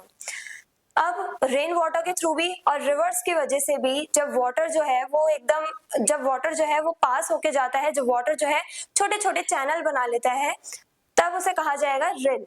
यानी कि जब छोटे छोटे चैनल्स बना लिए हैं, यहाँ से कोई रिवर निकल रही है और यहाँ से ही किसी एक पॉइंट पे से इस टाइप से चैनल निकल गई, पतली सी चैनल बना ली वाटर ने। अब वाटर इस डायरेक्शन में भी जा रहा है, तो यहाँ पे क्या हो रहा है, इस डायरेक्शन में भी वाटर जा रहा है, यानी ये जो पतली सी चैनल बनाई है वाटर ने, उसे हम कहेंगे रिल। तो ये जो रिल होता है, इसकी वजह से भी काफी इरोजन होता है। अब ये जो वाटर है जो यहाँ पे जा रहा है, उसने इतना जो लैंड एरिया वो कवर करेगा, उसकी टॉप मोस्ट लेयर को हटा दिया है, एक गड्ढा कर दिया है लैंड में, तो इसकी वजह से भी इरोजन होता है। यानी कि टॉप मोस्ट लेयर तो हट गई है, जितने एरिया को ये रिल कवर कर रही है उतने एरिया में से उसने टॉप सॉइल हटा दी है, गड्ढा कर दिया जमीन में, जिसके थ्रू वो वाटर पास हो रहा है। तो इस टाइप से रिल्स जो है उसके थ्रू भी हमें इरोजन देखने को मिलता है। और ये रिल जो है वो बाद में आपस में जुड़ के, अलग अलग जो रिल्स हैं, बहुत सारे रिल्स जुड़ करके गलीज बना लेती हैं। गली इरोजन देखने को मिलता है। फिर हमें डीप कट्स और gullies form by running water, land become uneven. तो कभी कभार होता है कि ये जो रिल्स होती हैं यही और ज्यादा डीप हो जाती हैं तो गलीज बन जाती हैं, या तो काफी सारी जो रिल्स हैं वो आपस में जुड़ जाती हैं तो उसके बाद गलीज हमें देखने को मिलती है। यानी गली क्या है, वो एक बड़ी सी, एक वास्ट वाइड रिल है, डीप रिल है, तो उसी को कहा जाएगा गली। अब इससे भी क्या हो रहा है, अब गली जो बनाई जा रही है, जो बन रही है, अपने आप ही बनती है रनिंग वाटर के थ्रू, यानी जो वाटर है वो अपने आप ये गलीज बना लेता है, तो उसके वजह से भी हमारी सॉइल इरोड हो रही है। जितने एरिया को ये गली वाला जो एरिया है, ये जो गलीज है जितने एरिया को कवर कर रही हैं, तो उसमें से भी वो सॉइल की फर्टाइल लेयर को हटा दे रहे हैं। अगर ये गलीज जो है इनमें से वाटर ओवरफ्लो कर जाता है, फ्लड्स आ जाते हैं, तो उसके बाद भी सॉइल इरोजन हमें देखने को मिलता है। स्पेशली वाटर इरोजन नाम देते हैं हम उसे, वाटर इरोजन हमें देखने को मिलता है। तो ये हमने देखा 3 टाइप के सॉइल इरोजन है, अभी और भी हैं। 3 टाइप हमने अभी डिस्कस करे। शीट इरोजन, जब इक्वली पूरे लैंड एरिया पे से एक पतली सी शीट, थिन लेयर जो है फर्टाइल सॉइल की, जब वो रिमूव होती है तब उसे कहेंगे शीट इरोजन। और जो वाटर है वो अपने आप छोटी छोटी ड्रिल्स यानी चैनल्स बना लेता है, तो उसकी वजह से भी इरोड होती है हमारी सॉइल। हमारी सॉइल की जो फर्टाइल लेयर है वो इरोड होती है, वो रिमूव हो जाती है इन ड्रिल्स की वजह से, तो इसी को कहा जाएगा रिल इरोजन। और फिर ये ड्रिल्स जो है वो आपस में मिलके गलीज बना लेती हैं, जो डीप ड्रिल्स होती हैं उन्हें कहा जाता है गली। और ये जो गली है वो भी सॉइल इरोजन के पीछे का एक रीजन है। और उसके बाद आते हैं wind erosion and water erosion, जो हमने पहले ही डिस्कस कर लिए। तो हमने क्या देखा, डिफरेंट टाइप से सॉइल इरोजन हो सकता है, डिफरेंट टाइप के सॉइल इरोजन होते हैं। एक होता है शीट इरोजन, जिसमें एक पतली सी शीट जो है फर्टाइल लेयर ऑफ सॉइल की, वो इरोड हो जाती है, वो हट जाती है, रिमूव हो जाती है। देन रिल इरोजन, गली इरोजन, फिर wind erosion and water erosion हमें देखने को मिलता है। अब इफेक्ट्स ऑफ सॉइल इरोजन, यानी सॉइल के इरोड हो जाने के बाद क्या इफेक्ट्स हमें देखने को मिलते हैं, आउटकम्स क्या होते हैं। लॉस ऑफ फर्टिलिटी, अब सॉइल इरोड होगी तो ये बात तो एकदम कॉमन है कि फर्टिलिटी लूज होगी ही होगी। ऑब्वियस सी बात है कि अगर सॉइल इरोड होगी तो सॉइल की फर्टिलिटी कम होगी, तो सॉइल की फर्टिलिटी कम हो जाती है सॉइल इरोजन की वजह से। इट रिड्यूसेस एग्रीकल्चरल प्रोडक्शन, और साथ ही साथ अब जब फर्टिलिटी नहीं होगी, सॉइल इतनी फर्टाइल नहीं होगी, तो एग्रीकल्चरल प्रोडक्शन अच्छे से नहीं हो पाएगा, हम अच्छे से कल्टीवेशन नहीं कर पाएंगे, हमारी क्रॉप्स अच्छे से ग्रो नहीं कर पाएंगी, तो इसकी वजह से एग्रीकल्चरल प्रोडक्शन पे भी असर पड़ता है इसका। देन डेजर्टिफिकेशन, अब हम लोगों ने देखा था एरिड सॉइल को एरिड सॉइल क्यों कहा जाता है, क्योंकि वो उतनी फर्टाइल नहीं होती है, उसमें उतना मॉइस्चर नहीं होता, उतने न्यूट्रिएंट्स नहीं होते, तो इस वजह से एरिड सॉइल को एरिड सॉइल कहा जाता है। और वो पाई कहाँ जाती है, डेजर्ट में, क्योंकि उसका एक सैंडी टेक्सचर होता है, वो उतनी ज्यादा फर्टाइल नहीं होती है, वो कल्टीवेशन के लिए उतनी ज्यादा अच्छी नहीं होती है, इस वजह से एरिड सॉइल कहा जाता है उसे। अब सॉइल इरोजन के बाद क्या होता है, सॉइल के साथ जनरली सॉइल की फर्टिलिटी लूज हो जाती है, साथ ही साथ क्या होता है, सॉइल जो है अपने न्यूट्रिएंट्स खो देती है, जो फर्टाइल लेयर होती है जब वो खत्म होगी सॉइल की, जब वो फर्टाइल लेयर हट जाएगी, तो फर्टाइल लेयर हटने से इतनी प्रॉब्लम क्यों होती है? क्योंकि जो फर्टाइल सॉइल थी, फर्टाइल लेयर थी, उसके साथ सारे न्यूट्रिएंट्स, ह्यूमस, मॉइस्चर सब हट जाता है और सॉइल की नीचे वाली जो लेयर है वो उतनी फर्टाइल होती नहीं है। तो इसकी वजह से हम कह सकते हैं डेजर्टिफिकेशन हो रहा है, यानी वो सॉइल अब हमारे लिए उतनी ज्यादा प्रोडक्टिव नहीं है, अनप्रोडक्टिव काइंड ऑफ वो सॉइल हो जाती है। Then methods of soil conservation. अब हम सॉइल कंजर्व कैसे कर सकते हैं, सॉइल को प्रोटेक्ट कैसे कर सकते हैं? Soil conservation means protecting soil from erosion, as simple as that. तो सॉइल इरोजन का मतलब क्या होता है कि सॉइल इरोजन का मतलब है कि सॉइल की जो सबसे टॉप मोस्ट फर्टाइल लेयर होती है उसका हट जाना, उसे हम कहेंगे सॉइल इरोजन। अब जब हम सॉइल को इरोड होने से बचा रहे हैं तो उसको कहा जाएगा सॉइल कंजर्वेशन। जब हम प्रोटेक्ट कर रहे हैं सॉइल को तो उसे कहा जाएगा सॉइल कंजर्वेशन। अब हम कैसे कंजर्व कर सकते हैं सॉइल को? इन हिली एंड माउंटेन एरियाज। अब हिली और माउंटेन एरियाज में हम कैसे कंजर्व करते हैं? Contour flowing and terrace farming के थ्रू। ये सब हम पहले भी पढ़ के आए हैं। कॉन्टोर फ्लोइंग, जैसे दो टाइप के माउंटेन्स होते हैं, एक होते हैं स्टीप माउंटेन्स जिनकी एकदम ऐसी खड़ी चढ़ाई होती है, और एक होते हैं जेंटल स्लोप्स वाले माउंटेन्स जिनके स्लोप्स थोड़े जेंटल होते हैं। तो इन जेंटल स्लोप के जो माउंटेन्स होते हैं इस पे हम जो फार्मिंग करते हैं that is known as contour ploughing. तो हम जेंटल स्लोप्स पे फार्मिंग करेंगे सही तरीके से तो उसे कहा जाएगा कॉन्टोर फ्लोइंग।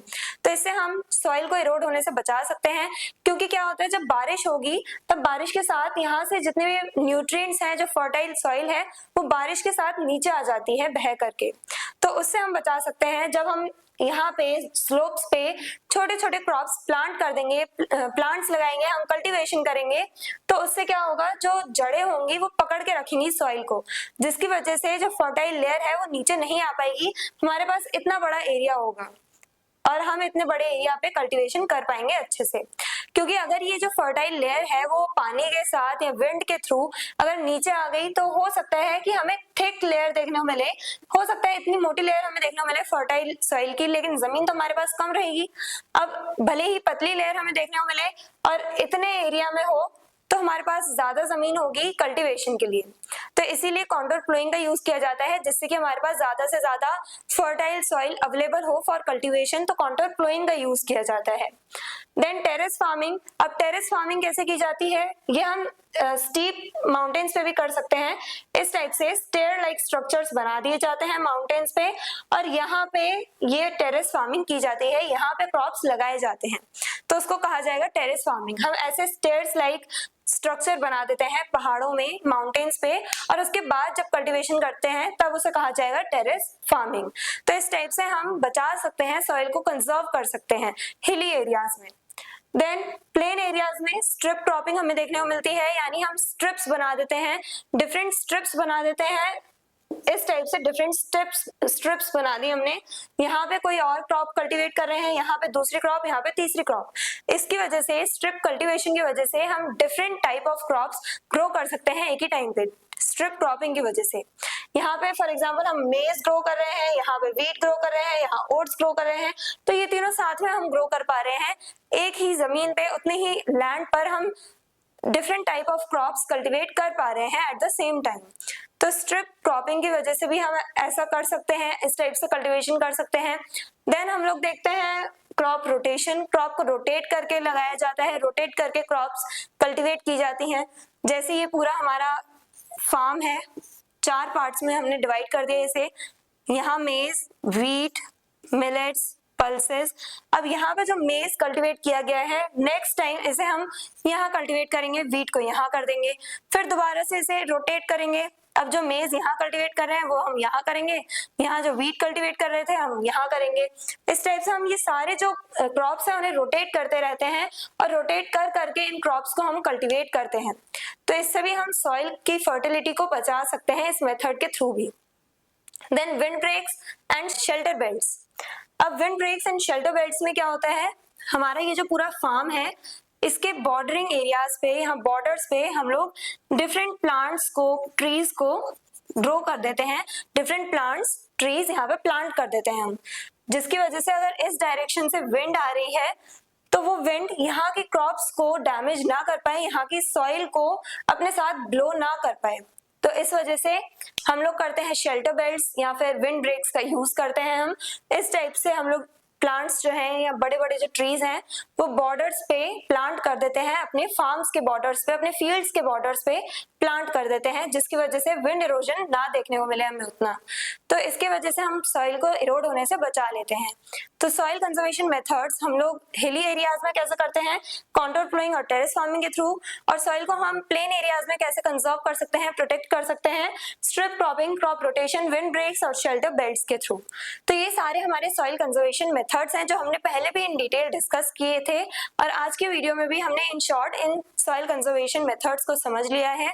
तो आज के वीडियो में हमने जाना डिफरेंट टाइप के सॉइल इरोजन होते हैं। सॉइल इरोजन होता क्या है, जब सॉइल की सबसे टॉप मोस्ट लेयर जो होती है, जो सबसे ज्यादा फर्टाइल लेयर जो होती है सॉइल की, जब वो रिमूव हो जाती है तब उसे कहा जाएगा सॉइल इरोजन। और सॉइल इरोजन ह्यूमन एक्टिविटीज की वजह से भी होता है और नेचुरल कुछ फैक्टर्स की वजह से भी होता है।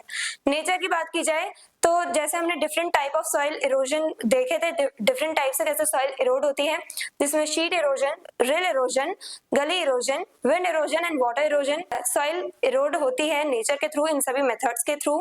और उसके बाद अगर ह्यूमन एक्टिविटीज की बात की जाए तो डिफॉरेस्टेशन, ओवरग्रेजिंग, माइनिंग, ये सारी कुछ ऐसी एक्टिविटीज हैं जिसकी वजह से सॉइल इरोड होती है हमारी गलतियों की वजह से।